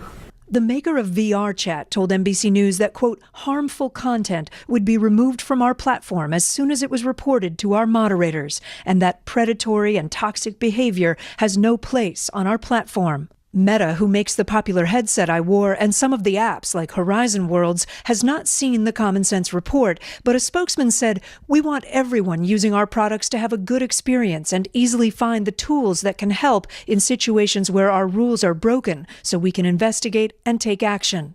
Meta says in the coming months, it will make parental supervision tools available, including giving parents the ability to lock apps with a password. So the companies would argue it's up to the parents to safeguard this stuff. It's up to the parents to put in guidance.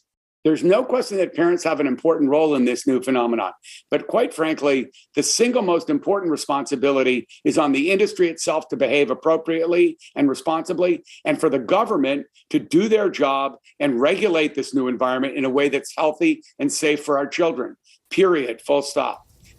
Again, parental tools, as we just said, are not in place yet. Kids can access these rooms pretty easily if they want to. There are safety measures, though, on the Oculus headset. You can report someone for offensive or inappropriate behavior. You can also click a button if you're uncomfortable to instantly leave a space and go to what they call a safe zone.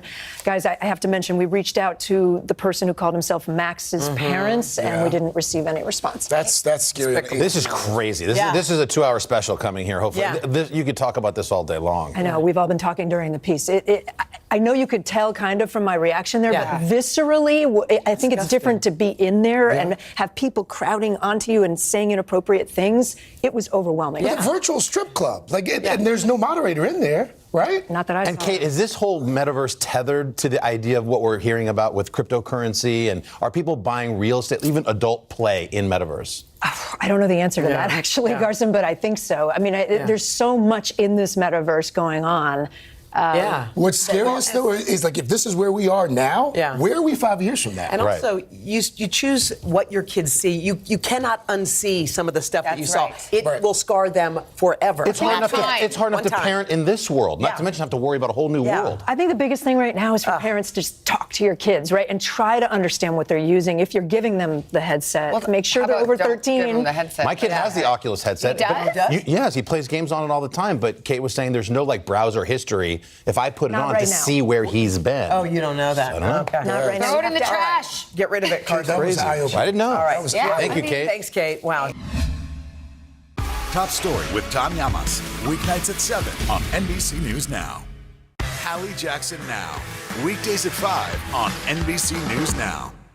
Top Story with Tom Llamas. Weeknights at 7 on NBC News Now. We'll meet Ukrainians who are defending their country one block at a time. When you were still in Kiev, could you hear the bombing? My name is Lester. Hey, who's this? To stand on the edge of the cliff and jump takes a lot of guts. If I never got to sing another song, I would still feel the joy that I feel right now. We are meeting people one after the next who have made profound changes. It's the little moments that are the transforming moments. Oh my gosh, I never thought of that. Oh my gosh, I could apply that.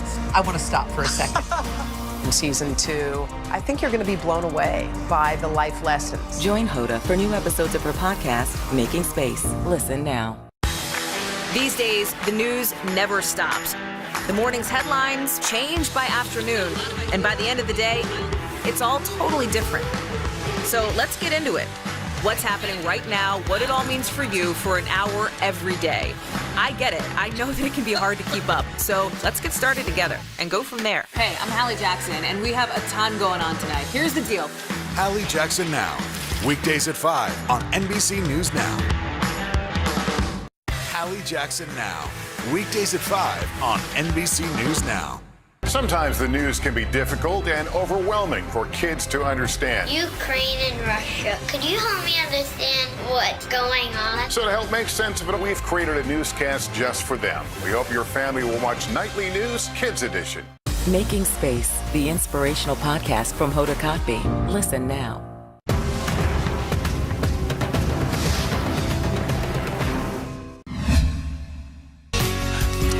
March Madness heading into its second weekend now, and oh, how sweet it is, right? 68 teams started, 16 teams are left. Our resident hoops junkie, NBC News political correspondent Steve Kornacki is here to preview the Sweet 16. Not only rocking the khakis, also has the St. Peter's Peacocks gear on as well. When did you get that? Before everybody was into St. I was going to games there a few years ago, so I can claim Always early ahead of the status on the St. Peter's Peacocks. Here at NBC, we have a special affinity for the Peacocks. Last week, Why, Craig? Well, last week you said there was a better chance of winning the Powerball than to have a perfect bracket. I would assume that's still the case. Anyone out there left with a good? We had millions of people fill out brackets, men's, women's brackets. Did somebody still alive here for those $1 million prizes? There are zero in the entire country still remaining. It took all of 35 games on the women's side, 28 games on the men's side for Not every one. bracket to go bust. Every single one. The record remains. The longest anyone's ever gone is 49 games out of the 63. So that record remains intact. No one came close. Okay. Wow. So let's talk about St. Peter's.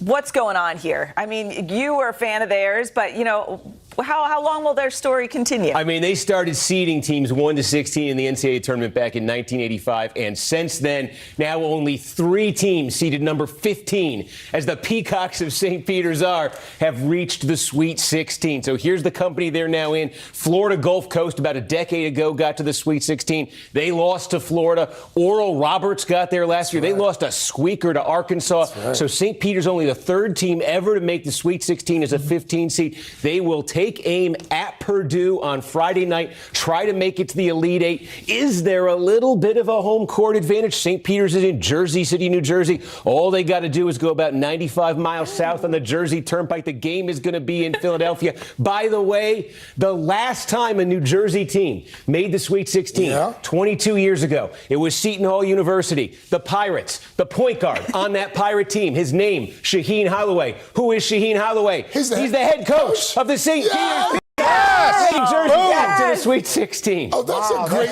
connection. That's amazing. Steve. Yes. The other thing I find interesting, all of those birds right there, they're all angry birds. All those mascots that made it. You don't want to take off a peacock. Yeah. Anyway, Coach K, we just saw him briefly there. This is it. This is it. 75 years old. Hopefully this isn't it this weekend. Well, it almost was on Sunday against Michigan State. They were down 5 late. If they beat Texas Tech in the Sweet 16, 100th career NCAA tournament win for him.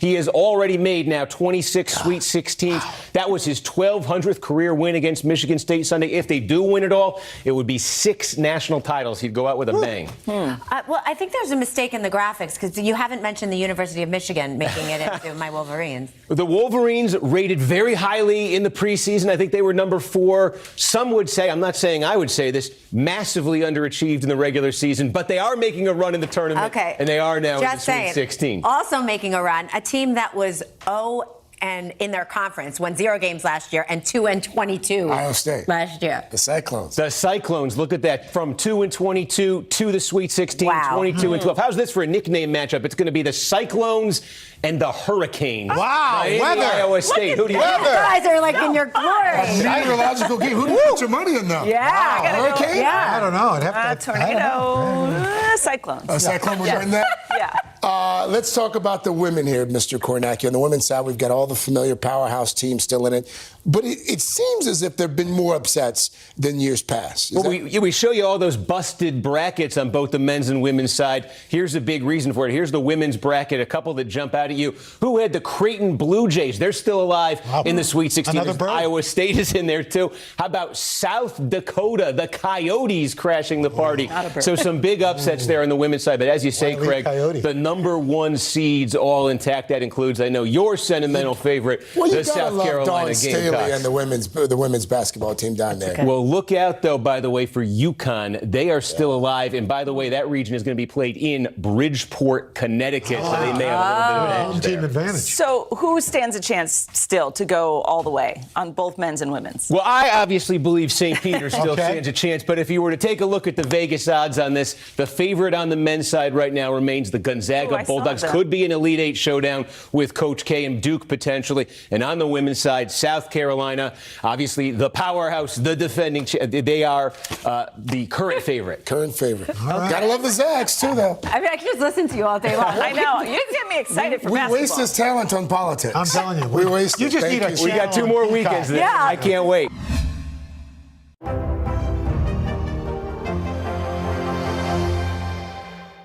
Top Story with Tom Llamas. Weeknights at 7 on NBC News Now.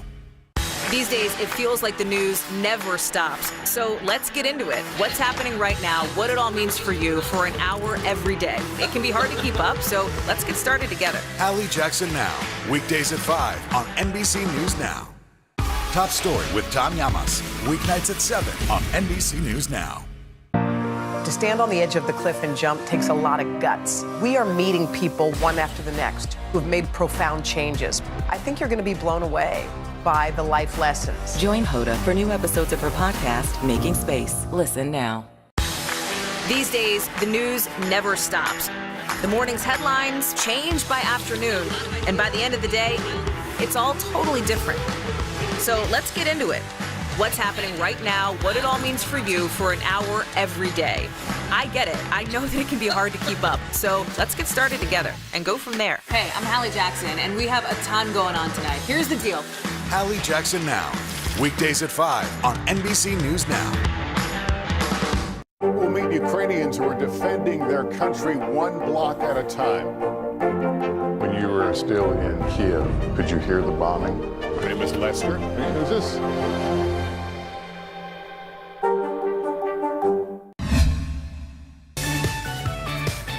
Now that the weather's getting warmer, everybody's getting out more often. Ina Garten is doing what she does the best. She's inviting friends over to her beautiful Long Island, New York home for dinner. On her new series, Be My Guest on Discovery Plus, the barefoot Contessa is gathering friends for conversation, cooking, and of course, signature cocktails. So she's joining us for some conversation, cooking, and yes, a Cosmo. A little sip or spill, right, Ina? At this hour of the morning. Ina, you love this show because we're always interviewing you. You finally get to talk to people and be on the other end of this. It is so much fun. And it's just so wonderful to have that connection. The way you always have when you're interviewing somebody.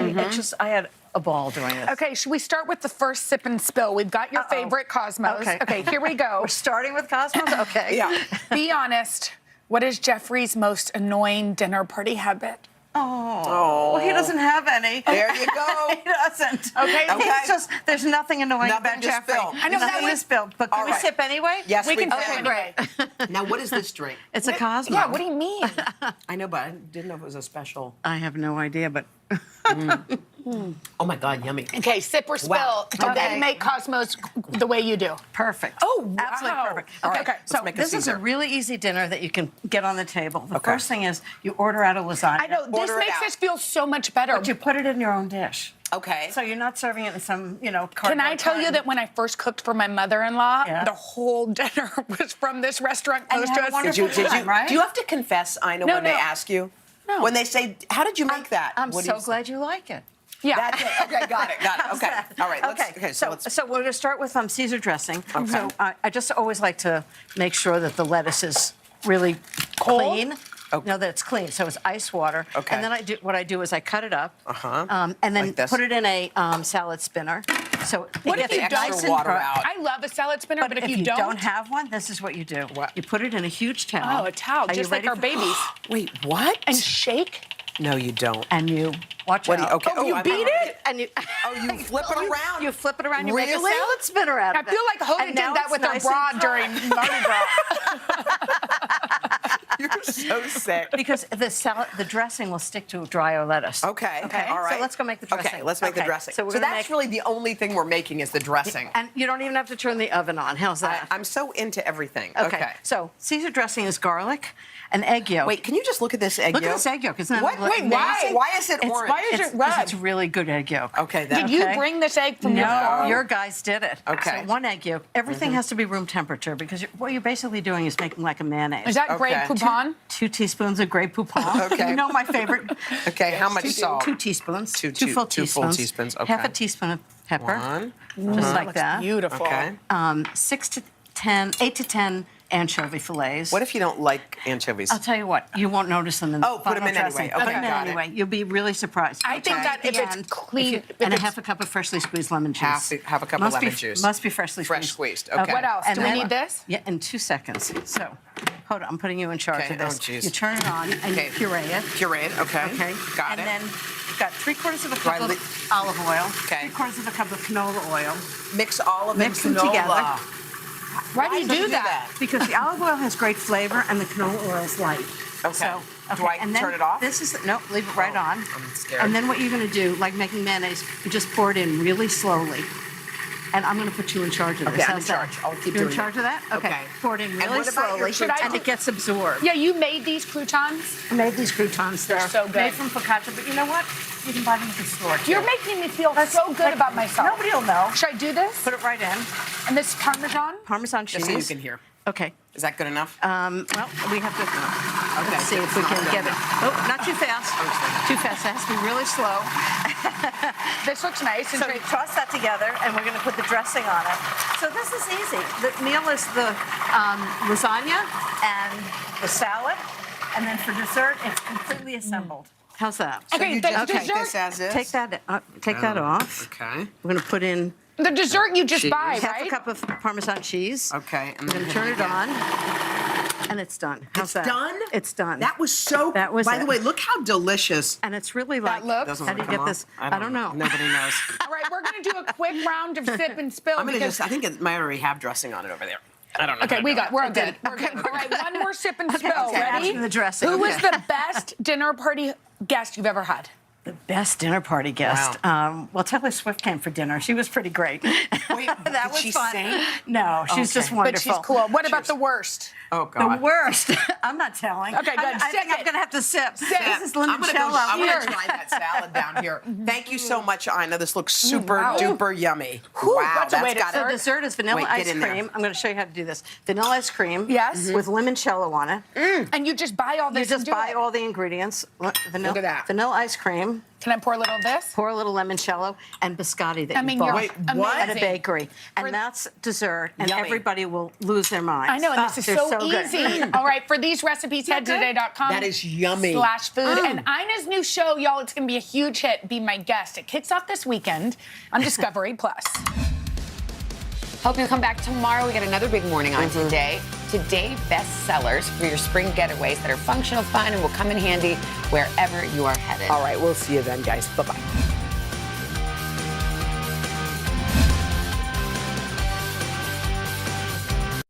Smells so good. Oh, it smells like pastry. What are you doing? Can we not put your face in the dough? I'm glad it's just us eating it.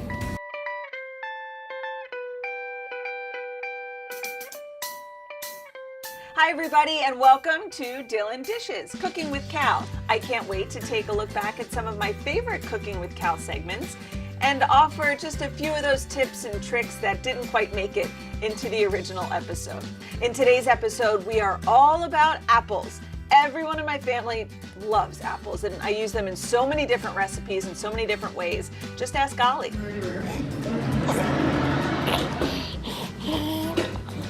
I love taking the boys apple picking. I don't know why. It ends up being one of the most stressful days. Somebody has to go to the bathroom, somebody's hungry. There's no parking because the apple orchards are so crowded outside of New York City, but I am determined to always take the boys apple picking. I just think it's fun. Once you kind of go along that row and there's nobody else around for a little while and you pick the best apples, you kind of sneak a bite here and there. And the best part is I make so many different things with apples that I love bringing a big bushel of apples home and just seeing what we can do with them. For anyone else who went apple picking recently, here are 2 easy ways to use up all those apples. First up, my crunchy apple salad. Cal has a list of the ingredients you'll need for this recipe. So let's go through the ingredients, okay? What's in our apple salad? Apple. And zucchini. Try again, not zucchini. Salad? So close. Celery. Celery. And what are these? I think you know. Cranberry. You've been snacking on those since we started. Do you know what this is? A nut. It's a walnut. Walnut. And then you know this one. Yogurt. Lots of vanilla yogurt. So this apple salad is a perfect after-school snack. It's a good breakfast. It's just a good all-around nice healthy alternative. How's the yogurt doing? Do you want a spoon? Gross. You want to help me with the apple? Let me cut it up into a smaller piece for you. You are actually eating all of my ingredients. No, not that many. Chop it up nice and small. You're doing a lot more eating than cooking. What's your favorite fruit? Apple. Throwing it because it's really hard. While you do that, I'm going to chop up the celery. Okay. I like to make the celery really small. Why? So that it's not too hard to chew. Oh.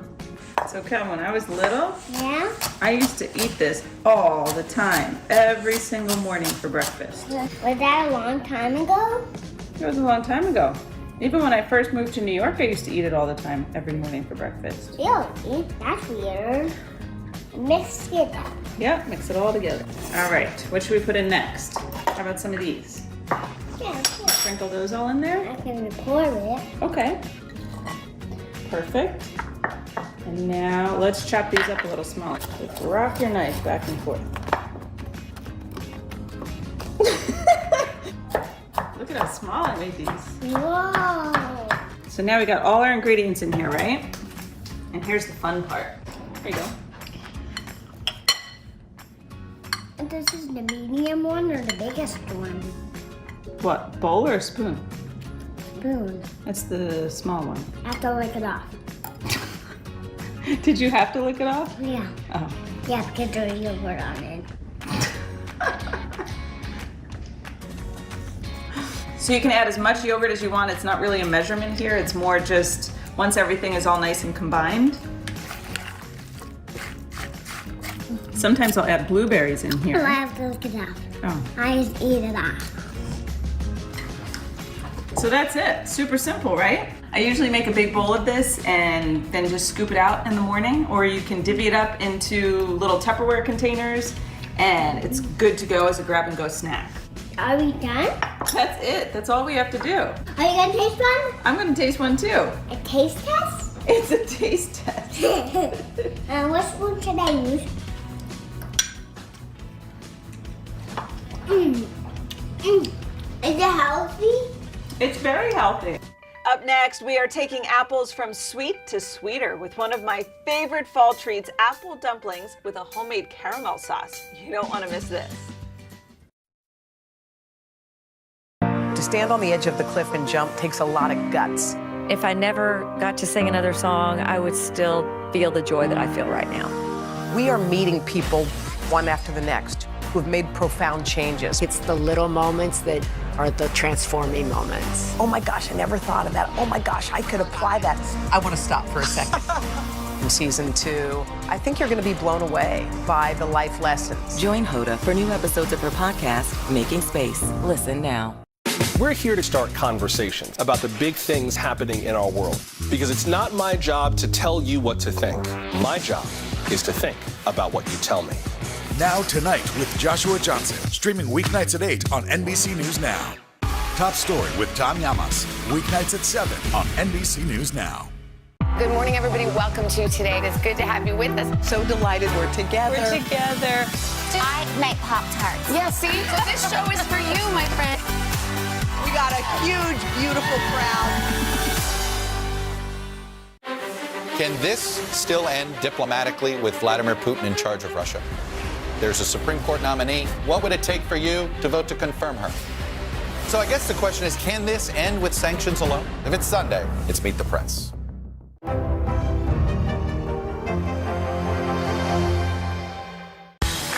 These days, the news never stops. The morning's headlines change by afternoon, and by the end of the day, it's all totally different. So let's get into it. What's happening right now, what it all means for you for an hour every day. I get it. I know that it can be hard to keep up. So let's get started together and go from there. Hey, I'm Hallie Jackson, and we have a ton going on tonight. Here's the deal. Hallie Jackson Now, weekdays at 5 on NBC News Now. Can this still end diplomatically with Vladimir Putin in charge of Russia? There's a Supreme Court nominee. What would it take for you to vote to confirm her? So I guess the question is, can this end with sanctions alone? If it's Sunday, it's Meet the Press.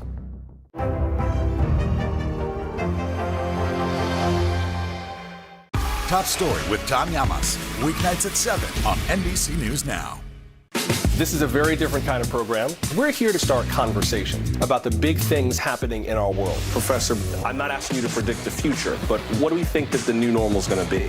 Is part of this that everyone's rethinking their jobs during this pandemic and their relationship to their employers? What is your biggest tip for any parent who's concerned about this? It's not my job to tell you what to think. My job is to think about what you tell me. Now Tonight with Joshua Johnson, streaming weeknights at 8 on NBC News Now.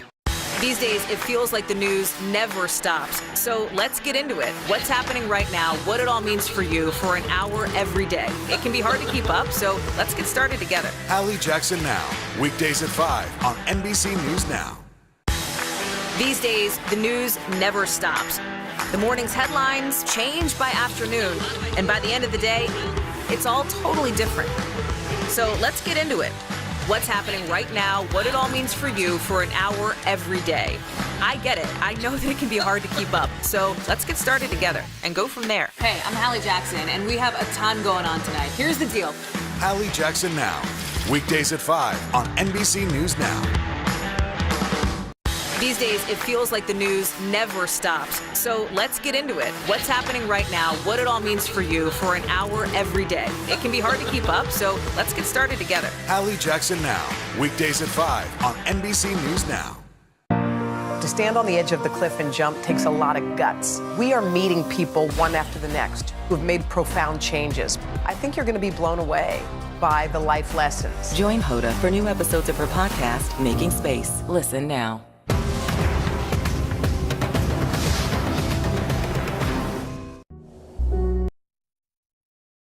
Welcome back to Dylan Dishes, Cooking with Cal. Today's episode is all about using a favorite fall staple, apples. Next up, Cal and I are making apple dumplings with a homemade caramel sauce. This recipe takes a bit more time, a bit more patience, but I promise it's worth it. I first saw this recipe in Better Homes and Garden's new cookbook. So here's how to make one of my favorite fall treats. There are a lot of steps, but it's still pretty easy, okay? There's only 3 things. We need the caramel sauce that goes on top. We've got the apples that we're going to fill with this little filling, and we're gonna wrap it in pastry dough. So let's get started. Yeah. This is a hard apple. That's a nice apple. Let's add the water. You can't eat everything. Pour in the sugar. Mom? Yes. Yeah. And I'm just gonna do half this cinnamon, not all of it. So I'm gonna bring this up to a boil, and this is gonna be our caramel sauce. We still have some things to do. You ready to make the filling? All right, what do you think those are? Walnuts. Walnuts. And what are those? Raisins. Raisins. And we're gonna add honey. Add a tablespoon of honey. This is gonna be our filling for the apples. Dump the salt into the flour. All of the salt? Yeah. Do you know what this is? Mm-mm. What do you think it is? I don't know. This is called shortening. We want to make the shortening look like little bits of peas in here. What happens if we eat it? It would taste disgusting. Ready? Like press it down and twist. There you go. Press and twist. Press it hard. All right, now we're gonna add the half and half. Now can I pour it? What are we making? Apple dumplings, remember? Oh, yummy. Yeah. Is it dessert? It is a dessert. When it's done, can I eat one of it? Of course. And you? Yes. Smells so good. Oh, it smells like pastry. What are you doing? Can we not put your face in the dough? I'm glad it's just us eating it. All right, here we go with our dough. Oh no, we make the hole. No, don't make a hole. Why? Because no more holes, no holes. I need you to start here and end all the way over here. Nice. Put the apple here. I'm gonna fill it. Can you take a little bit of this?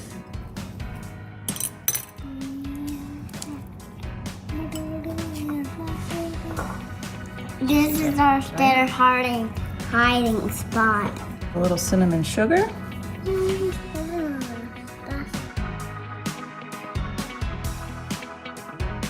I'm gonna pour this sauce over the dumplings. Carefully.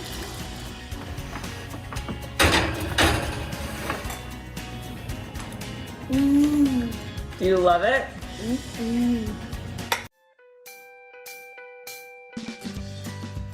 Okay, so if you want to make this apple dumpling recipe right away, you might be thinking I don't have an apple core like I used, but there is a way you can just cut right through the apple. It's tedious, I'll tell you that. In fact, I held off making this recipe until I ordered one of these. Wherever you get, kitchen supplies, it's an easy order. Just wait a couple days until it gets there. But if you don't have patience, just be careful. And I wouldn't recommend doing this part with the kids because you need a very sharp knife and you literally just have to cut around the core of the apple. So make sure you go all the way to the bottom. This is probably the worst part of the whole recipe, is coring the apple.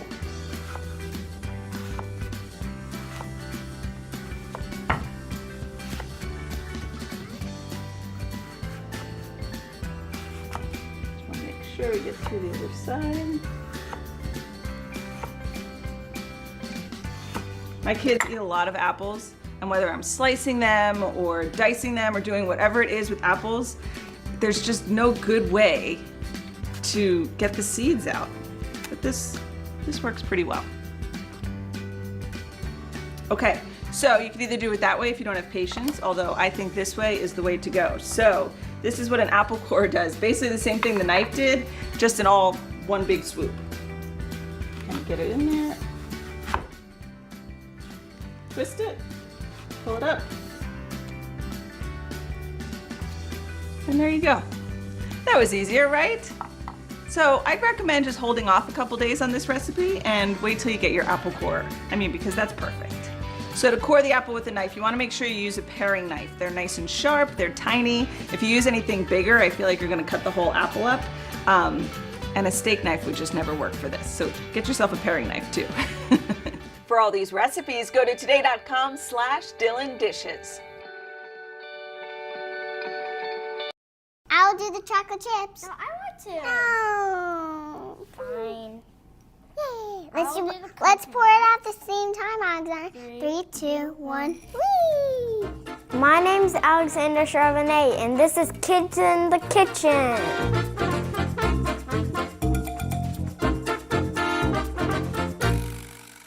My name is Alexander Charbonnet. I'm 7 years old, and I'm in 2nd grade. I started cooking when I was 5 for my mom and my dad and my sister. I started my cooking channel 2 years ago when I was 5. Hi guys, hi friends, welcome to my show. Kids Can Cook with Chef Alexander. We are making banana muffins with no egg, because I'm allergic to egg. My egg allergy makes me sad, but I'm more sad because I can't eat stuff like other people. Because of my allergy, I can't eat cookies or donuts or like cakes or like a lot of stuff. My mom is awesome because she makes eggless stuff like cookies, cupcakes, and regular cakes.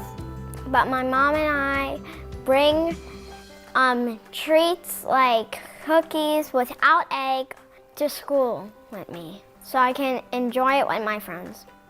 My little sister has a peanut allergy. She can have like peanut butter and jelly, so I feel like she's special too.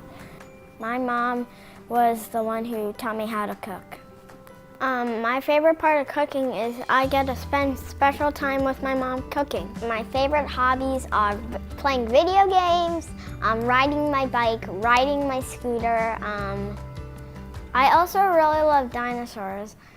Here's a fact of some dinosaurs. Did you know that the Allosaurus doesn't have serrated teeth, and it actually uses a jaw? He opens his mouth and he slashes his upper jaw into its prey like a hammer.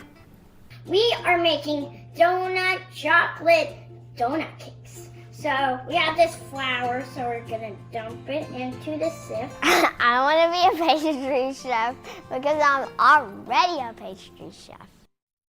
I am so excited because today we're making eggless Trini, macaroni pie, and blender muffins with apples, bananas, and carrots.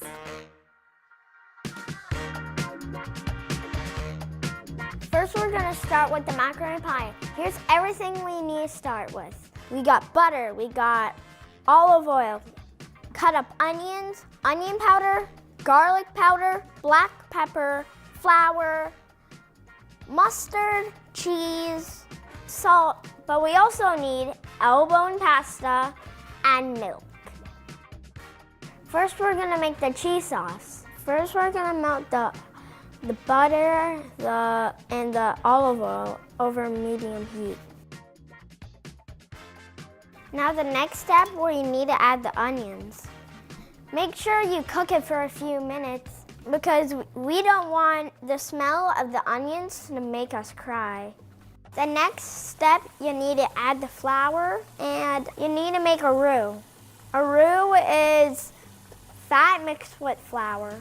You need to whisk it so it doesn't give that raw flour taste. That would taste horrible. This is what's gonna thicken the sauce since I'm not using egg. Now we need to add the milk to the pot, but make sure to add it slowly because we don't want it to spot all over the place. Now we need to whisk it until it's fully incorporated. Next, we're gonna add the mustard. Now we're ready to put in the spices. We got our onion powder, the garlic powder in, and the black pepper in. And the salt. Let's put in the salt too.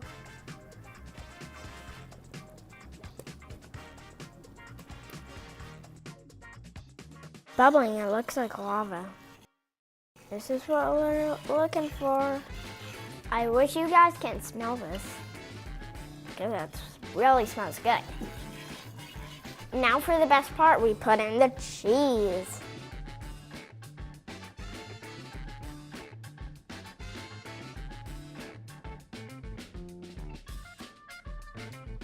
Now we're going back to mixing. The sauce looks like this. This is a little hot, so you know who I need? Mommy!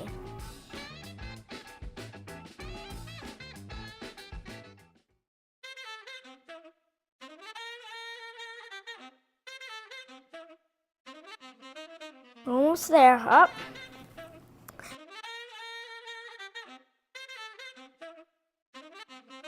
It's important to incorporate the pasta into the cheese sauce. We're gonna put in a greased baking dish and then we're gonna top it off with cheese.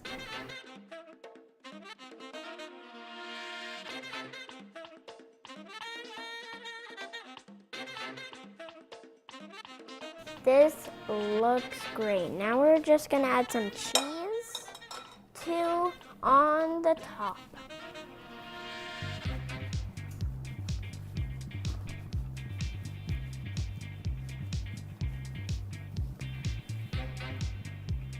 I need to pop this in the oven, so I need to call Mom again. Mom!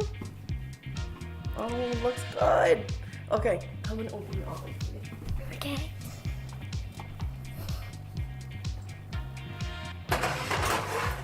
Thanks, Mom. Oh no, thank you. Good job. We're gonna let it bake for 25 or 30 minutes.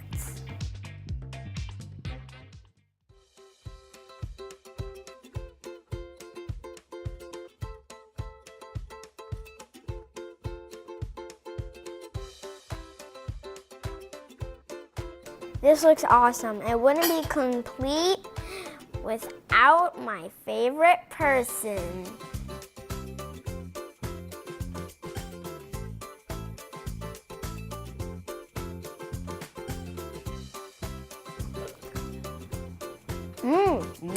Yeah.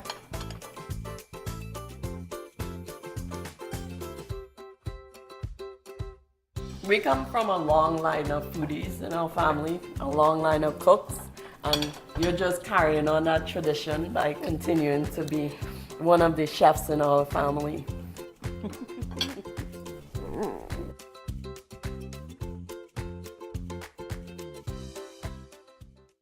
To cover the news, you have to be in it. This is how so many towns and cities are protecting themselves. You can actually see they're pushing the gates open every night. It's your news playlist. Top story with Tom Yamas. Weeknights at 7 on NBC News Now. Can this still end diplomatically with Vladimir Putin in charge of Russia?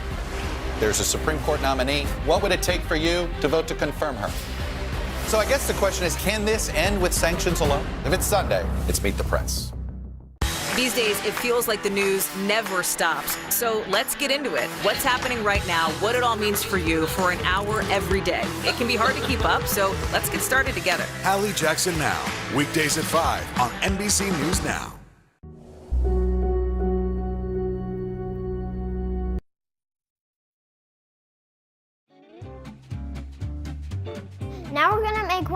favorite recipes, blender muffins without egg. They have apples, carrots, and bananas. But to help me, I'm gonna have my sister, Natalie. Come on. Boing. So we're gonna introduce yourself, Natalie. Okay, so my name is Natalie, and I'm going in kindergarten soon. And my favorite food is fruits and vegetables. I'm 5. And I'm Alexander's sister. And my nickname is Peanut. And her nickname's Peanut, but she has a peanut allergy. But this also has no eggs, so it's... Isn't that funny, guys? Now we have this big mixing bowl. So now we're gonna put in all our dry ingredients. Let's start with the flour. Put in the brown sugar. Oh, flop. Oh, there's still some. Ah, there you go. Put it back. Now we need to put in the white sugar.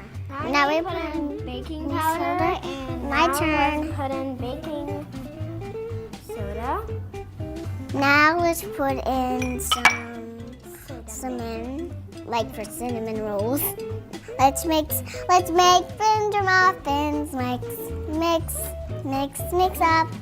Agitate around. Okay. Your turn. Now we need the blender, and now we're gonna ask Mom for the blender. Mom.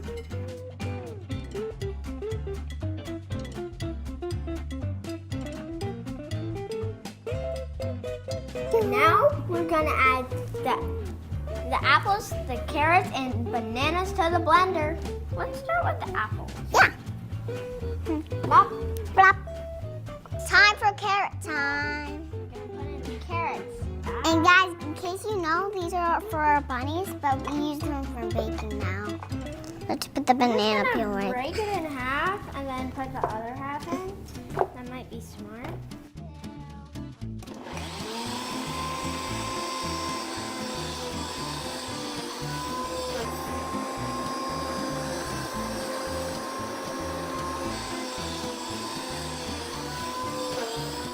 In a float. It looks weird. Wonder.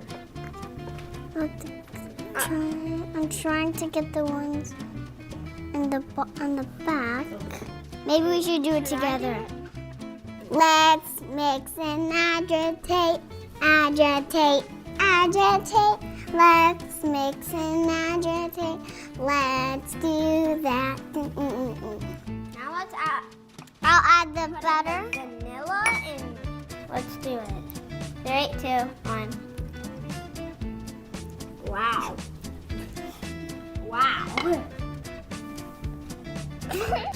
I'll do the chocolate chips. No, I want to. No. Fine. Let's pour it at the same time, Alexander. 3, 2, 1. Whee! I'll do the oats. Ooh, this looks good. Now we have our muffin tin. Yep. We get to spray our muffin tin.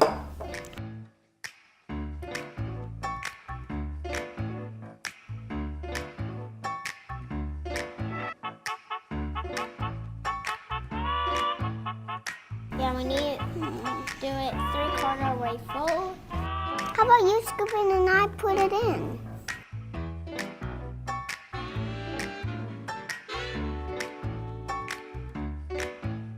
These are ready to go in the oven now. And now let's get Mom.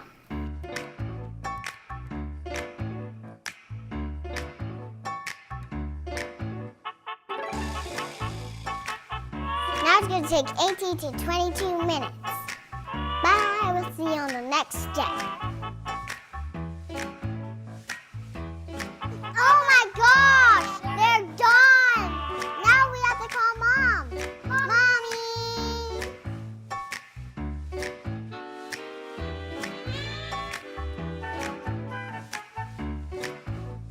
Some of them are small and some of them are ginormous. Oh my gosh, I just want to gobble them all up in my mouth. These have been cooling for 10 minutes, so they're ready to eat.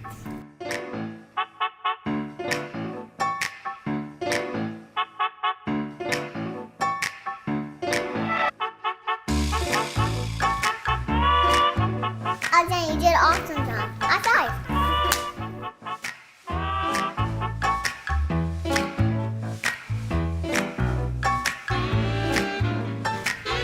Teamwork makes the yummy dream.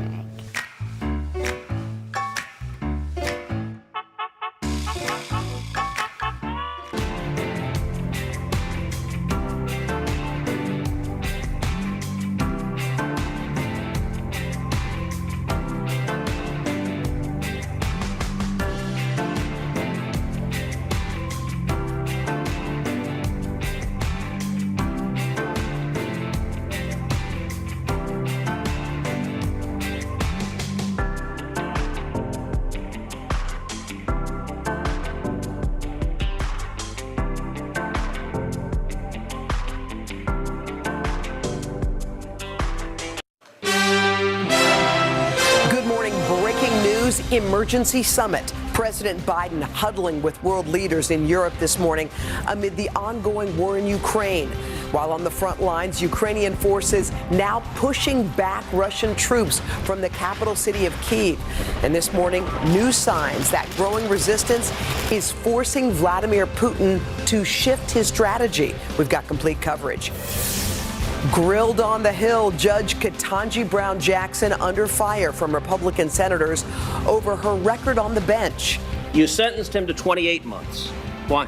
Senator, I've said what I'm going to say about these cases. No one case can stand in for a judge's entire record. Democrats racing to her defense. You have earned this spot. You are worthy. You are a great American. After all is said and done,